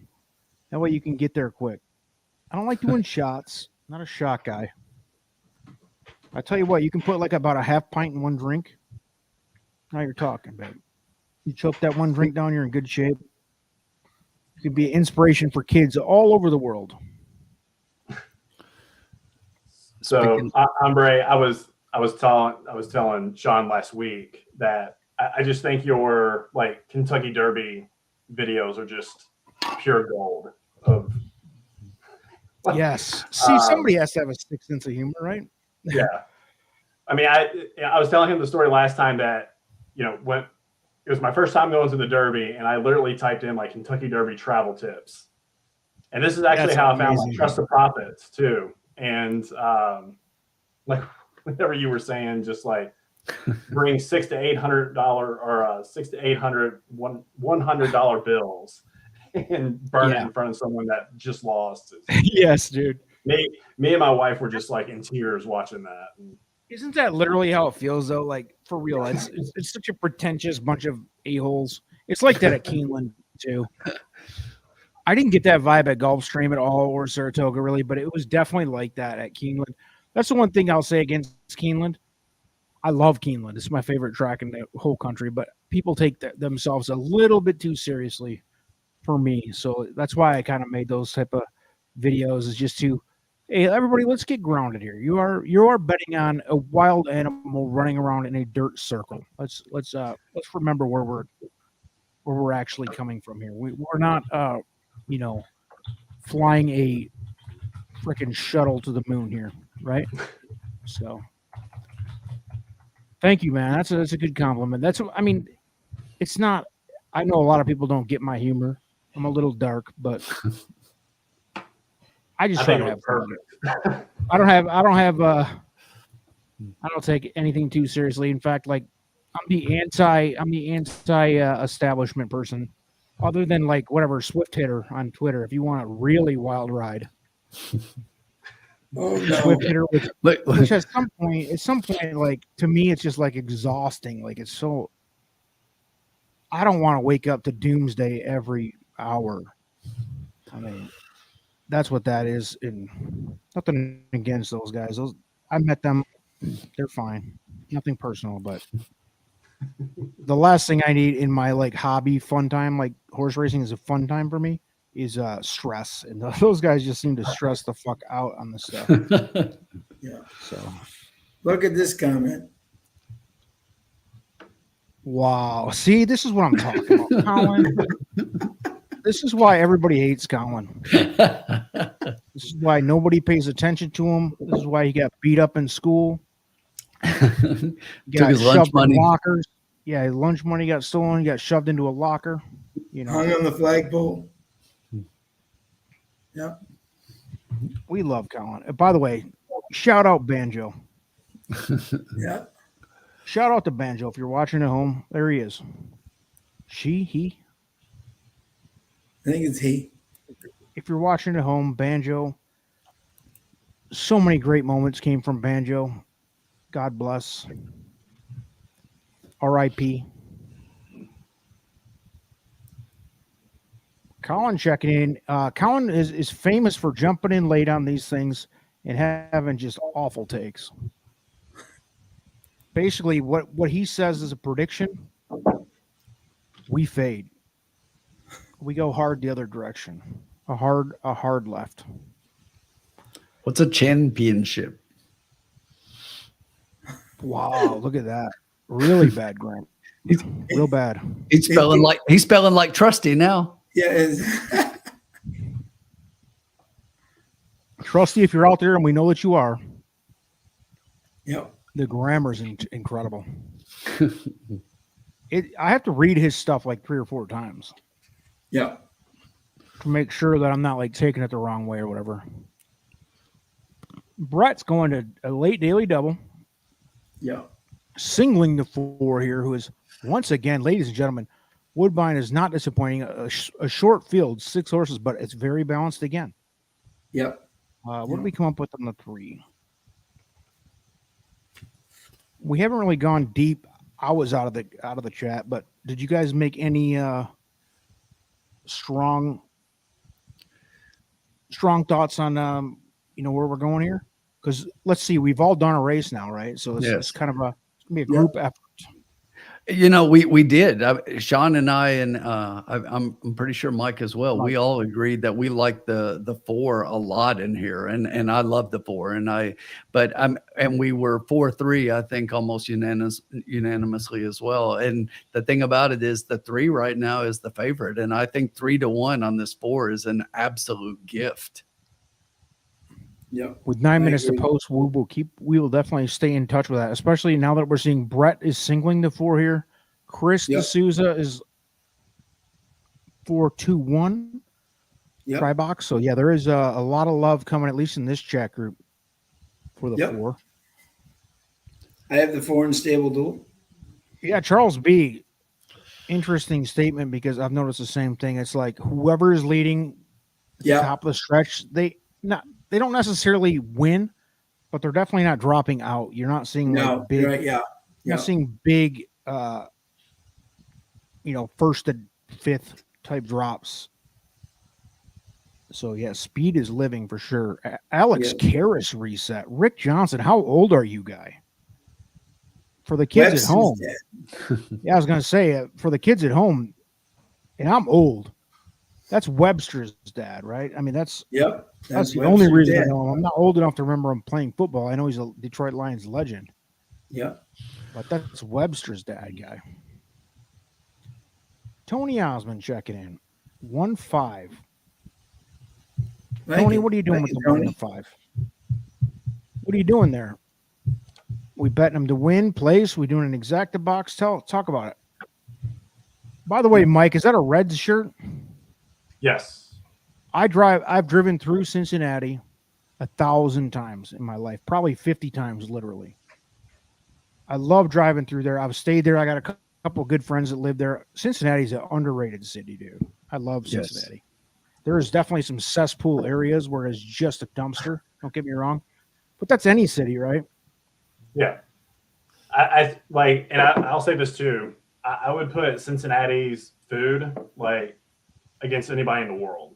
I mean, I'm not saying I've traveled every place in the world and ate everybody's food, but I mean, Cincinnati just has some of the best food in the United States. But I'm biased. Did you grow up there? No, I grew up in Louisville. Wait, is it a thing that you guys that grew up in Louisville have to say it wrong, or are we all saying it wrong? I grew up in Louisville, Kentucky. It's Louisville. It's Louisville, though. It's Louisville. Anybody in Kentucky knows it's Louisville. I know. I've listened to Dennis Trusley, who is the epitome of Louisville grammar, and I know that's how it's said there. But it is just incredible, the disconnect of the English language that occurs in Kentucky versus.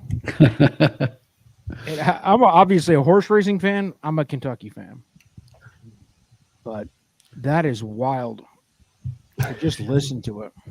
Hey, Mike, real quick. So growing up in Lexington, I in the 70s, my grandfather was a big fan, and we used to go up and watch the Big Red Machine in the 70s. And I'm a big Reds fan. And I'm actually going up this weekend. My wife and I are going to spend the weekend up there. So we love Cincinnati, and we go up. And if you go to the breweries a lot, Listerman Brewery, I'm sure you're familiar with them. If you in that area, they're having their 15th anniversary this weekend, and I'm going up on Saturday because they got a couple of beer releases that I really like. And hanging out and him coming clean about his alcoholism tonight, ladies and gentlemen. You're hearing it here first. Which I'm a beer snob too, dude. That's great. I am. You know what? I always say I'm a beer nerd, not a snob. And here's the difference. a beer nerd. I like beer. I know what I like. I can tell you all the styles and talk about that stuff. I'm a nerd about beer. But a beer snob is the person that tells you what you should drink. I don't give a shit. Yeah. Drink what you want, man. Like a bourbon person. Exactly. But bourbon people want to give you a whole lifestyle. I mean, but I have to tell you, I like bourbon, and I got quite a bit in there. So all of a sudden, they're going to tell you how to dress and everything else. These losers. With the beer, I agree, dude. Like I'm the same. I love beer, dude. I definitely go into I know what I like too, but I definitely don't have strong opinions on what you should like. You know what I mean? Like exactly. Who cares? Because dude. Growing up in Michigan, there's like 2 or 3. I mean, like Bell's Brewery is world famous for being one of the best breweries in the world. Some of their stuff, not necessarily my favorite. Like Two Hearted IPA. I'm sure you've probably heard of that or tried it. Or it's one of the best, but it's not for me, dude. I'm not an IPA person. No, me either. I love, if you're talking Michigan breweries, and Michigan's got a lot of good ones. I love Founders, man. Founders makes good beer. Founders is the joint, dude. That's good. It's better than Bell's. I mean, but now I'm down here in the Carolinas, and there's some really good stuff here too, dude. Like Catawba's really good. I mean, I don't even know what's local and what's national at this point, but I love it. When is South Carolina going to allow online betting? Is the question. It's unbelievable. I have to find new avenues. I have to get super creative to get my outlet. We got 3 minutes to post race 7. Yep, we better get serious. I didn't talk to you guys at all about this. We talked about it a little bit when you were away, and we talked about who we all like the 4. Yep, that's who I love. 4 sitting at 5-2, second choice right now. Pretty good betting group again. It is. Trying to find the preview on the football game here. Ice cold Chris singling the 4. Chris D'Souza in the chat. Singling the 4 over the 1. Straight up ice cold daily double. Let's My go. bet would just be 5 to win a place in the 4. You know, I feel pretty strongly about a 4-3 exacta, and looking for $2 it pays $17.40. I think that's a gift. So that's where I'm going. 4-3 straight exacta? Yes, for me. That's what I have. Sean's at 4 win place bet. Mm-hmm. Mike, where are you at? Give us 4-3. the bet strategy and all. Sorry. I'm going to do a 4-3 exacta. I'm going to do straight. 4-3 straight. And if you're scoring at home, kids, and I owe you guys an update on this thing, we have $16 left. That's what we have. I didn't update it from the last. We lost $10. We're going all in here, folks. And we're going to hit one, if not both. Or else I'll jump off a bridge on a live stream. As soon as the race is over, I will find something and hurt myself publicly. All right? Is that good enough for you? We're gonna make some money. And we're gonna do with 16. I think it reasonably sounds like we should do a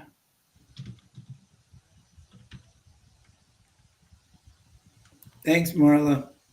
4 is 2 to 1. Colin is betting the 6 because his wife is Jillian. Uh-oh. I like the 6, to be honest with you. I like the 6 a little more than you guys do, but that's who I had third. I went 4-3. Colin putting money on it makes me fade the 6, so I feel a little bit better about the bet.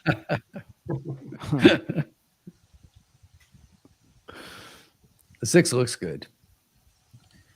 Funny story there. My dad and mom both worked for Procter and Gamble during the big red machine, and they lived very close to Tony Perez. Legend. Nice. Yeah. Did they work downtown or? Yeah, they did. Yeah. Okay. Yeah. They both lived downtown, and they got. It was funny. They came down from Boston. That was their first. And they found that you could drive up and get beer, which they didn't have in the Northeast at the time. So my dad's like, "This is awesome, right?" And then someone called him a Yankee, Right. And Dad said, no, I'm a Red Sox fan. I hate the Yankees. I hear that shit every day being a Michigander. All right, here's what we're doing. We're doing a $6 straight exacta. 4 over 3, $6 straight. And we're doing a $5 win place on the 4. Sorry, I didn't realize they were loading them up. Loading them up. So we really want that 4. The 4 has to win, guys, or else we're a failure. 4 is going to win for fun. It's going to stock the speed, and KK is going to blow by them all in the stretch. And if you want to try to make some money on the cheap, and here comes the moving the needle aspect of the lounge. 4's 9 to 5. So the straight exacta looking like 4-3 is going to pay $6, and we're going hard on it. We're going $6 straight. So go crazy, folks. And if Colin came in and mushed this whole thing, we can all blame him. Yeah. I went even harder. 4-3 with the 4-3-6 and try.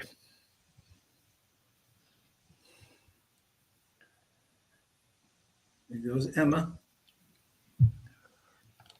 I love it. Uncle Sully and Colin just going back and forth. Here we go. They're off, folks. Well, let's share the screen here. Let's see what's going on. Get out. Is 3 the what? The gray? Yeah. Okay. I see what's happening here. 3. We got the 2 up front early, half in the wrapper. I love how KK got the 4 out to make sure he was out of trouble, and then he let the speed go by. He's going to win this for fun. And the 3 is starting to make the move from the back. For the kids scoring at home, we had the 4 to win in place, and we have a 4-3 straight exacto. And the 2 is looking like it's serious to 4. No, if the 4 gets a rail here, it's over. If the 4 can get the rail, it's over. Come on, KK. He's cutting out. There he goes. Boom. Get him. Come on, birthday boy. KK. Come on. 4. Go get him, KK. Come on, birthday boy. Draw the 4 Get up. KK. Draw the 4 up. Get 4's up. making space. Goodbye. Thanks for coming out. 4 fun. 4 wins for fun. Thanks everybody for your patronage. We love it. Love to see it. 9 to 5, not the favorite. I mean, you're getting 2 to 1 on your money, basically. That was still value. Who came second? The 2? 2. Yep. 4-2-6. Yep. I did not have the 2 anywhere. I had a 4-3-6. Sweet, a $5 win place there. I should have put it all on the win. Yep. In retrospect, I was going to go 4 all, but because I hated the 3. 4 wins. I did not like parlor tricks down the stretch. Blair Thompson. I mean, you love to see this. Just having a time of his life out here with these. Boom! It seems like every race, this guy's having. Yeah, Blair is an amazing handicapper. Yep, and always says his things beforehand. You know, it's remarkable, remarkable, Blair.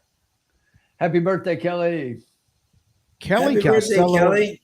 Happy birthday! We love to see it.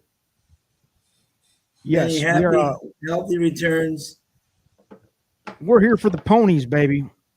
Make a little money on the side. Talk a little fun trash to Colin. If you guys, by the way, if anybody has any personal information on Colin or any dark secrets or really uncalled for things to say about Colin, feel free to drop them into the chat for us. What's this move right here? Yeah. What's this move right here? Watch how the separation. Watch the separation in like 2 steps here. Yeah. Right here. You He's going to worry go about boom, that. boom. Watch that. Tim, you worry about that. And like, here's the difference. Here's my takeaway on that. You're absolutely right. He set it up perfect. He moved the other horse out. The 4 comes in. He moves. What was it? The 6 that he moved? Yes. Yeah. Manhandles the 6 out of the way. You love to see that. And you see this at Woodbine. You see this at Assiniboia. And you see it when there's a truly superior athlete against a inferior athlete. Yeah. And that's something to look out for on tracks like this. And I'm talking like these, I don't mean to be insulting, but like the middle tier tracks. Woodbine's upper middle tier to me, but like I'd say second level, right? I'd say second level. But you don't see that. Saratoga and Keeneland and Santa Anita, you don't see a horse manhandle another horse like that. Rarely. Rarely. You do see it. And KK, exactly like I said, right, Tim? I said he'll be sitting 2-3 lengths right off them and just sitting pouncing. you know? You could tell he was looking as they were hitting the turn. He was looking outside, looking up ahead. He was looking, how am I going to go? But he had the horse. We all knew he had the horse, and that played out like you could pretty much see. The two got a birthday present when the 3 didn't come out of the gate. You know, that's why the 2 hung on for so long. You know, ladies and gentlemen, Worst of Whiskey is in the house. Absolutely legendary name. Welcome aboard, Worst of Whiskey. And if you can tell me that you hate bourbon as well, we will be lifelong friends here. That's great. So Tim, what did you think about the blinkers being on too? Do you think that made a difference at all? I mean, you have to look at it and say it's a possibility, right?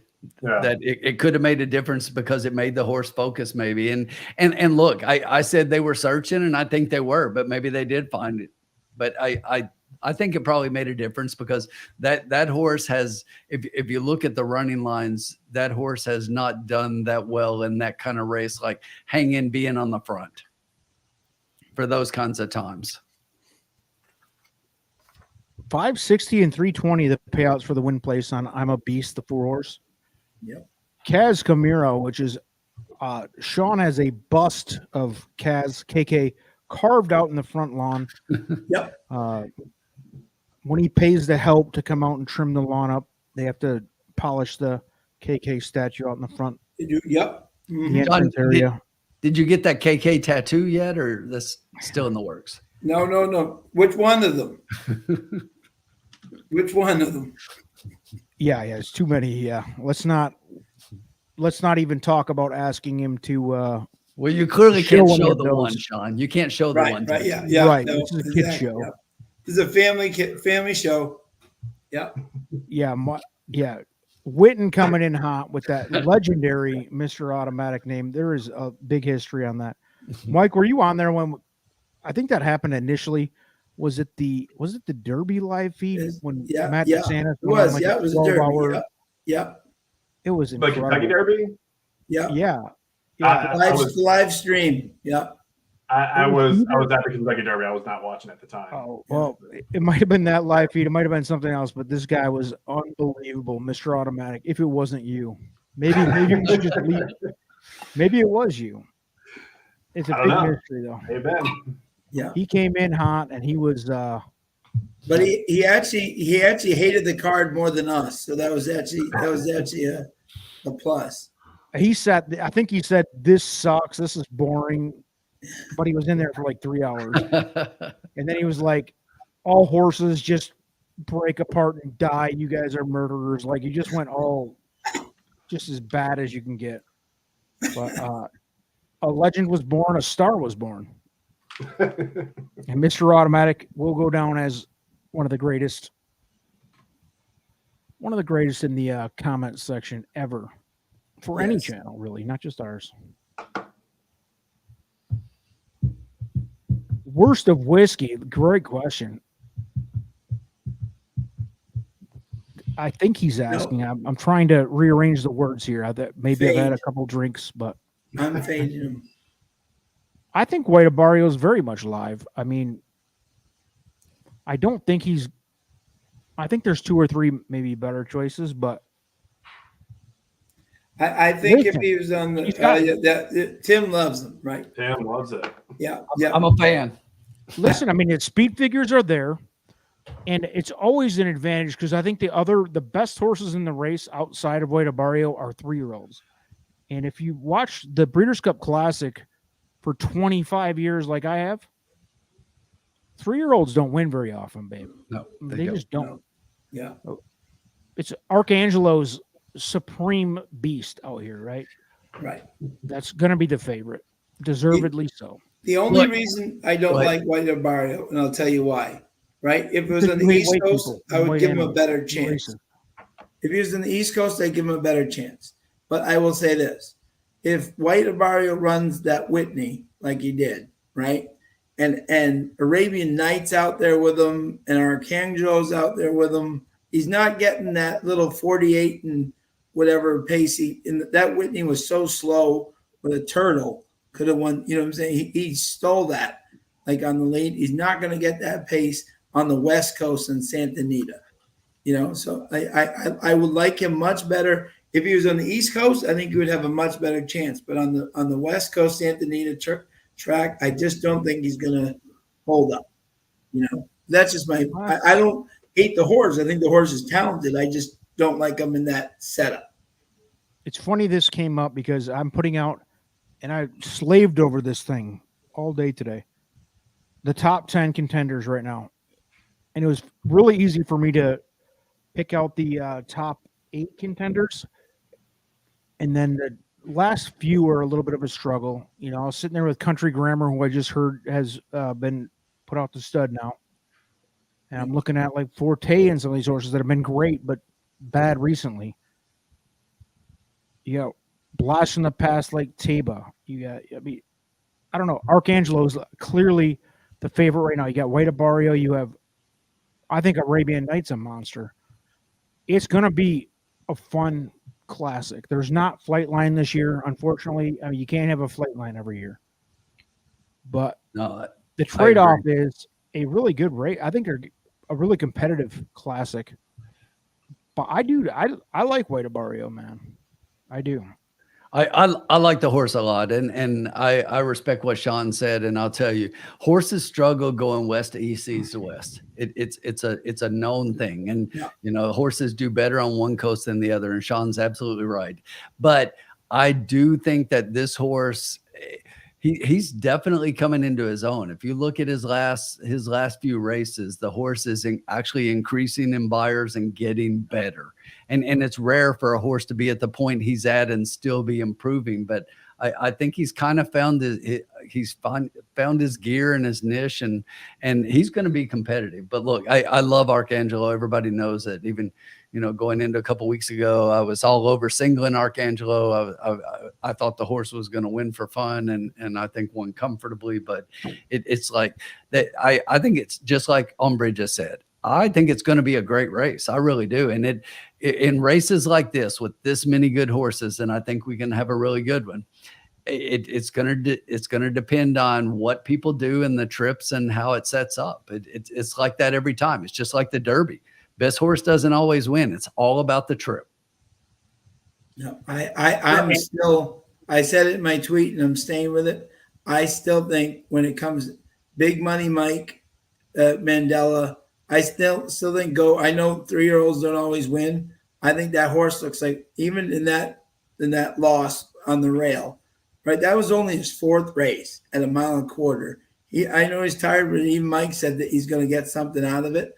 I think they've smartly kept him on the west, didn't bring him back east to the Travers, and I think that this is going to be one of those moments where Big Mike and the big money just finds a way that horse will sit right off those 3-4 liters and pounce. I don't know. So I see like Zandon in the chat. I thought is Zandon in? What's happening with Zandon? No, I don't know. Is Zandon even in the classic still? I mean, why not? I mean, he's a good horse. Yeah, he's always right there. Kelly's right. He's always right there. Honest. Always honest. I saw him win the Bluegrass Stakes there a couple years ago at Keeneland. I'm a fan, but I don't know. I don't think he hasn't done. I don't even know if he's in. Yeah. I made the top 10. I did some studying today, and he's not my top 10. Spoiler alert, but neither is, big spoiler alert, neither is Forte, which I know is going to be a controversial hot take, because at one point was the clear 3-year-old. So talking about like horses traveling, I don't know. I think about the Kentucky Derby every year and horses that are international coming over and trying to win that thing. I mean, obviously they're going to be at a huge disadvantage. I mean, even if you're talking about horses that are going from the east to west or west to east, is a lot on them. I don't know. I feel like there's an international horse will never ever win the Kentucky Derby because of that reason. I'm with you. Just traveling overseas, but me and Matt DeSantis was big on Dermasoda Gake this year, and I'm just like, until it happens, I'm out. Yeah, it is a lot, dude. I mean, think of it. I mean, think of I'm sure you guys have traveled to Europe or at least cross country. That's a big ordeal, and it's a different world. You don't feel yourself. I know it's a horse; it's a wild animal. I know it's different, but it's never worked before. I mean, and it will work eventually. I'm 100% convinced it will work. Somebody's going to break through like they always do. But until it happens, man, I'm out. I'm not gonna support like what's his name? I had him. He's another spoiler alert. He's in my top 10. The Japanese horse that won the Dubai World Cup. Jeremy said the guy's name? No, No, it was the other Oh. one. Oh, yeah. Right. Ushba. I can't even pronounce it. You know what I'm talking about. Yeah. He's in there, and he deservedly. I mean, it's the biggest race. It's the biggest race monetarily in the world. But you're right, Mike. I mean, it doesn't translate, dude. No. Yeah. Elizabeth is saying doesn't that we mean, need to talk horses here. She's Yeah, wanting we to know like who we to like. Thank you, Colin. The one thing you've ever done for me in your entire life, you've never done anything for me except just Tesoro. insult me. Ushba Tesoro. That's the Japanese horse. Yeah. All right, I'll start in this race. Let's go. We got to make some money. I'm looking at the line. I'm distracted. The Lions. I don't have a buzz. I need more of a buzz. Let me drink faster. You guys talk. I got the winner. Let's see what Sean says. Okay. I'm biased. They're one of our best friends. I love them. The LeBlancs. Rafael Hernandez does not ride for the LeBlancs a lot. The 9, Telltale. I know he's 0 for 9, but he's faced a lot better. The last time I was actually there for his race, it was no pace, and he just ran too late. 2 races ago, very much the same trip that KK just had. He sat 4th, 3rd. I think that's exactly where Rafael will sit tonight, off the leaders. He'll come around the turn and be very tough to beat. I am all in on the 9 Telltale. The 9's the current betting choice at 2-1. Mike?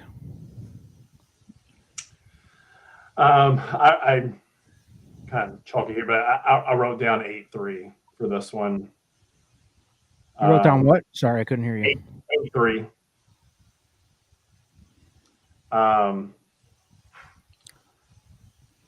But also I'm kind of looking at the 1 too. I didn't do as much research once again on this race, but I kind of like the pace of the 1 also. I think if you're looking for a little bit of value, I think 1 is a good pick. So at this distance, 3-1. last 7 races has placed 4 times. So I think the horse is willing to show. It's never won a race, but places a lot.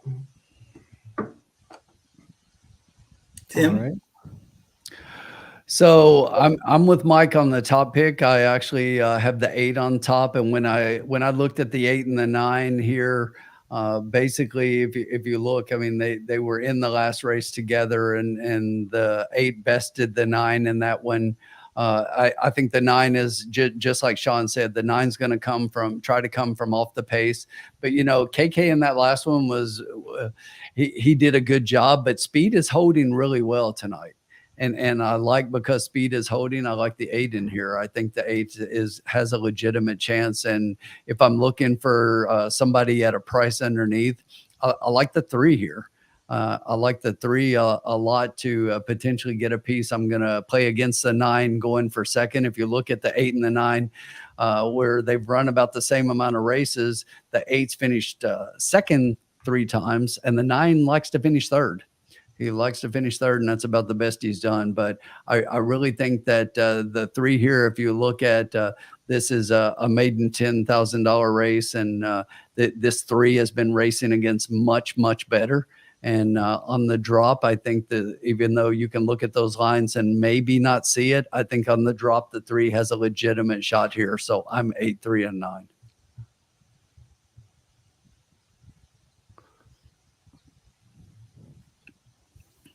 Yes.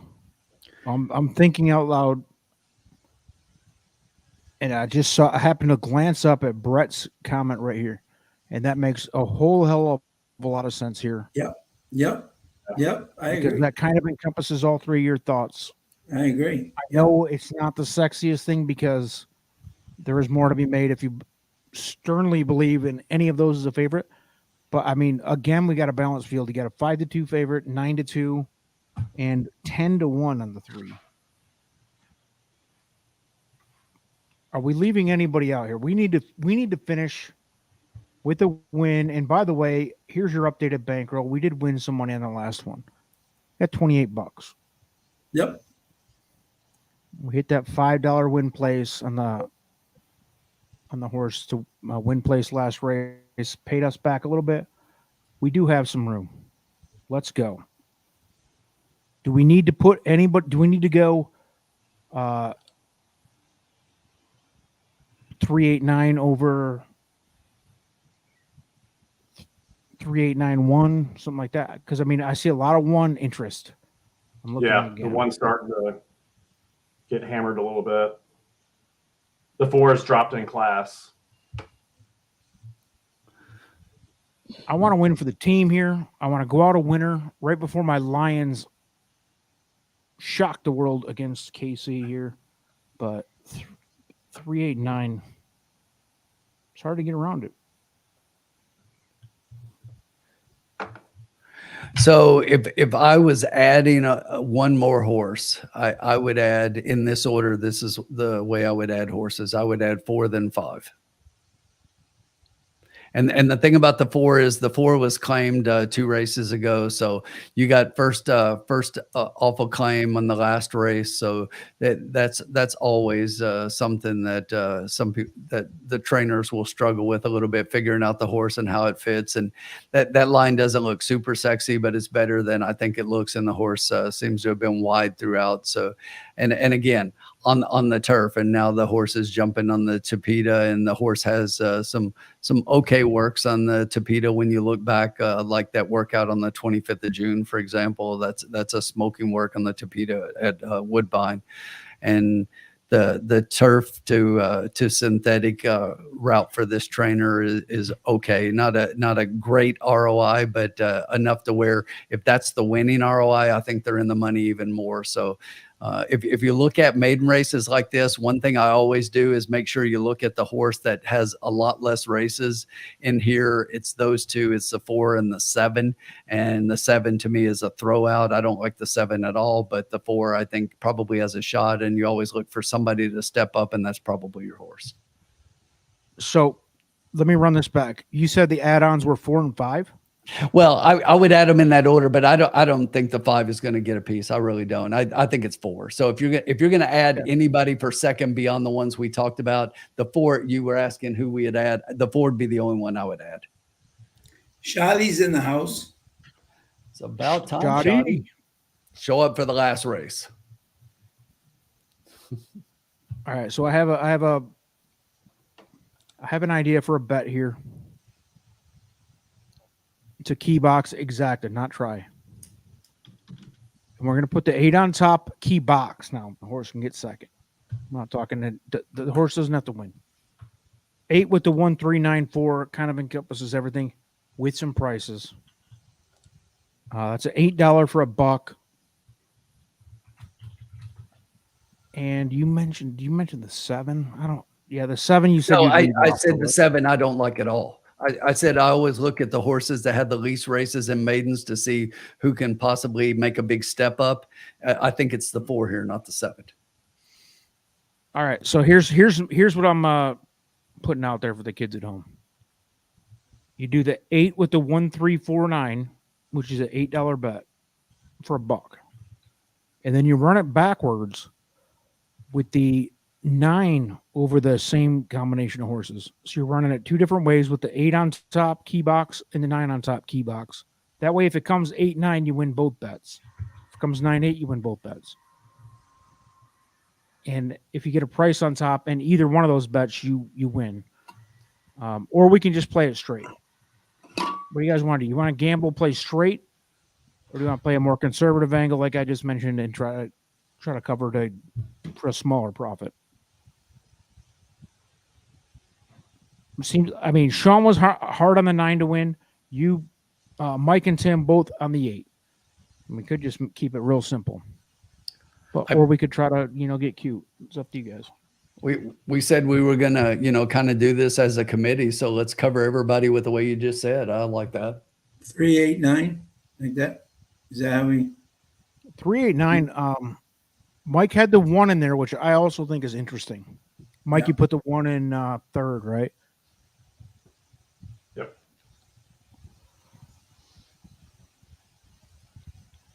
And that's the value. You got to find the horse that might get up and win. Mike found the value in that one race. It was 9 to 1 or 8 to 1, and we bet it wrong.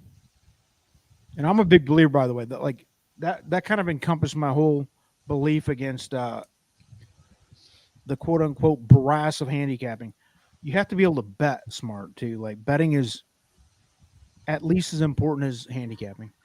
I would say more. Yeah.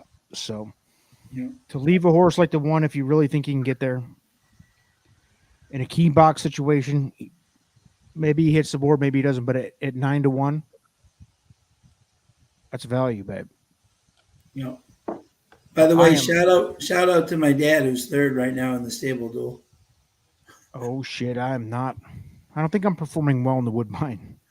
I kind of rushed it, to be honest. No, don't look. Right. Yeah. Okay.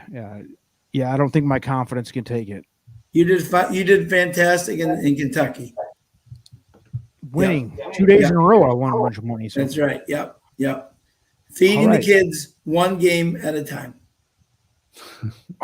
That's it, babe. You gotta feed the kids, man. That's all you can do. Feed the kids 1 game at a time. That's all he's doing.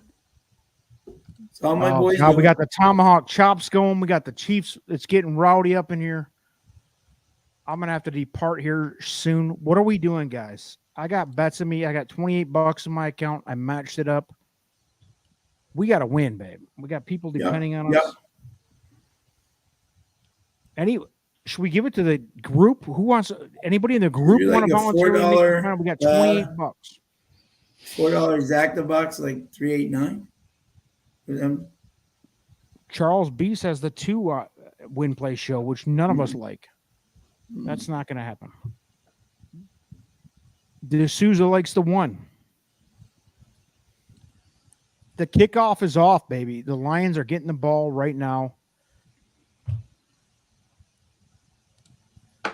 It's time. Sorry, guys. I have to do this real quick.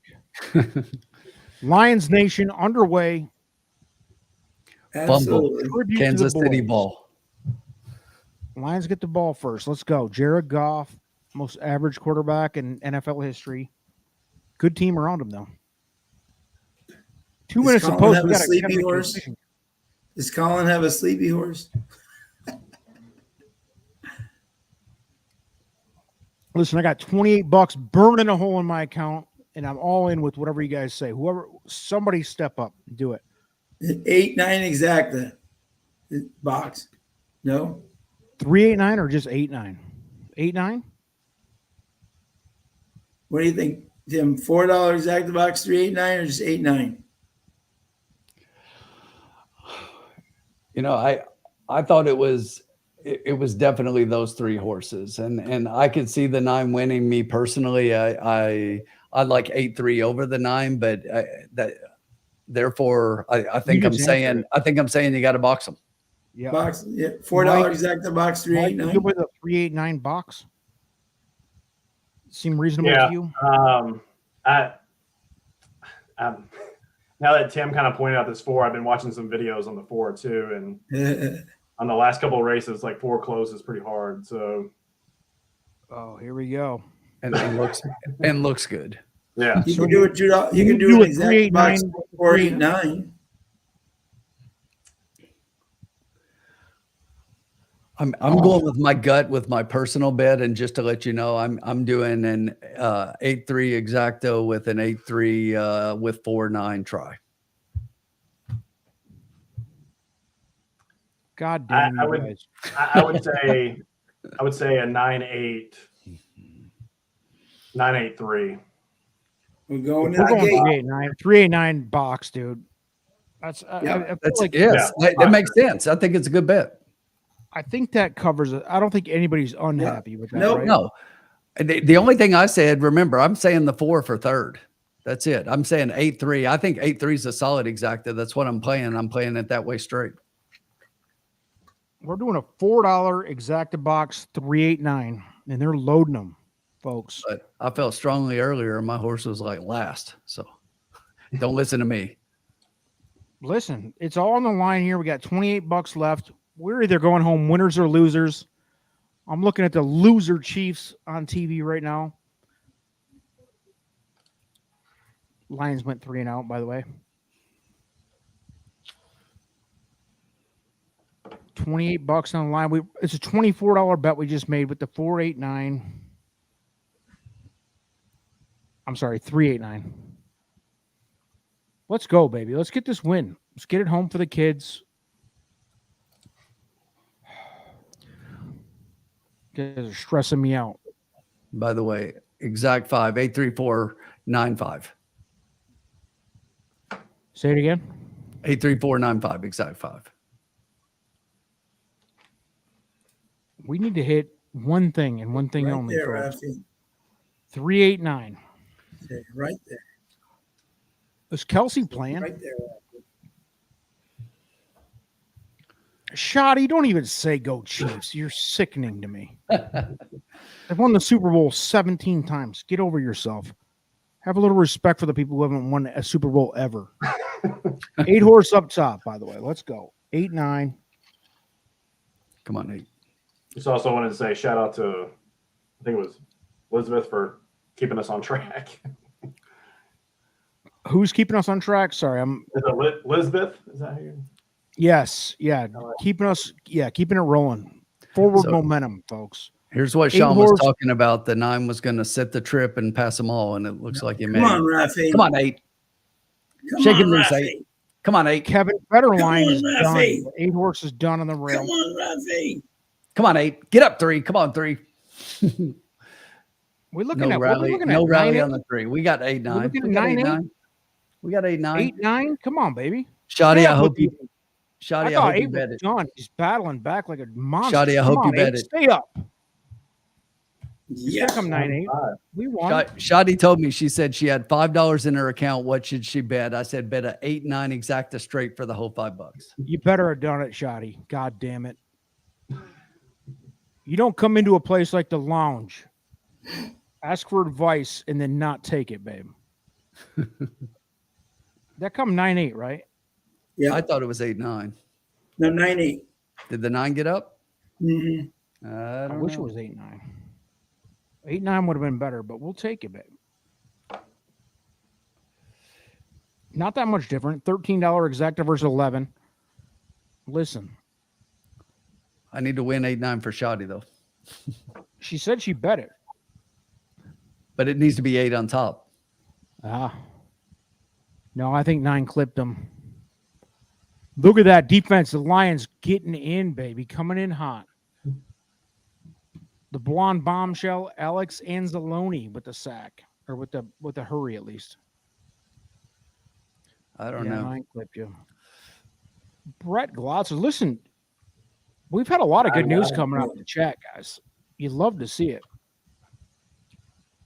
And I'm pretty sure we're going to end up a winner on that note tonight with the $4 exacta, Yeah. the $50 start point. Always full disclosure on what's going on here. That's really Fourth down. close. We're going to punt. Chiefs are going to punt like the losers they are. But if you remember, I said if I was looking at 2 horses to close for third, it was 4 and 5, and I think the 5 did get third. Thing is, man, you can only 985. dissect shit so long before it becomes Damn it. 9-8. It was close. I'd like to see that photo. But you know, Tim, you've been doing this long enough. You can dissect it till you're blue in the face. You'll always find something you are absolutely right about, and then something, if you're honest with yourself, you'll find something you were absolutely wrong about too. Oh, no doubt. And so, like, I mean, Race 6. Exactly. But I also said I like the 3 second best here. Where's the 3? Yeah. Will become 98571. The 3 is still finishing up, I think. Shiny stage. Shoddy, come on, baby. What'd you have? $5 left? What do you want? Put out your Shoddy. Put out your Venmo. Dennis will reimburse you. We'll get you taken care of. Yeah. 35% rebate was what we talked about earlier. Because it's shoddy, maybe 40. Yeah. I think we met in the middle at 37.5. Mayor of San Juan. This is twice now I've seen Mayor of San Juan. And I apologize, Mr. Mayor. I have been in and out in the last few weeks with illness, but it is great to have a mayor, a real, what do you call it, government official here in the lounge. You love to see that. Love it. We'll speak politics next week, but look at that high five carryover. $88,126. And that will grow quickly. I'm curious as to whether we are going to come out profitable tonight. It was Tim, close. you know what the Mohawk one is right now? No. 500,000. Is that for single ticket? Yep. Right. I am not a fan of jackpot wagers. Nice job, Trisha. I don't touch them. I won't No, touch them. I'll wait until their mandatory payout because otherwise it's a sucker bet. Same. It's the worst. Pick 6. I won't even touch it. No. All right, here we go, folks. Let's see where we came out because I feel like it's going to be very close to even or up because we did hit that $4 exact to 389. Oh my God, this is incredible. This is incredible. This is the honest to God's truth. We came out with $50.48. Yeah, that's a winning night. 48-cent profit. That's a winning night. Only big, winners, baby. Only winners. Big return for the kids at home.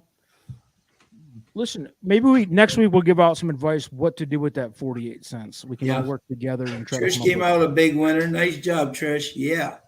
Woo. Yeah, some of you guys were hitting early and often. We came close to the first couple races, then we had a few misses.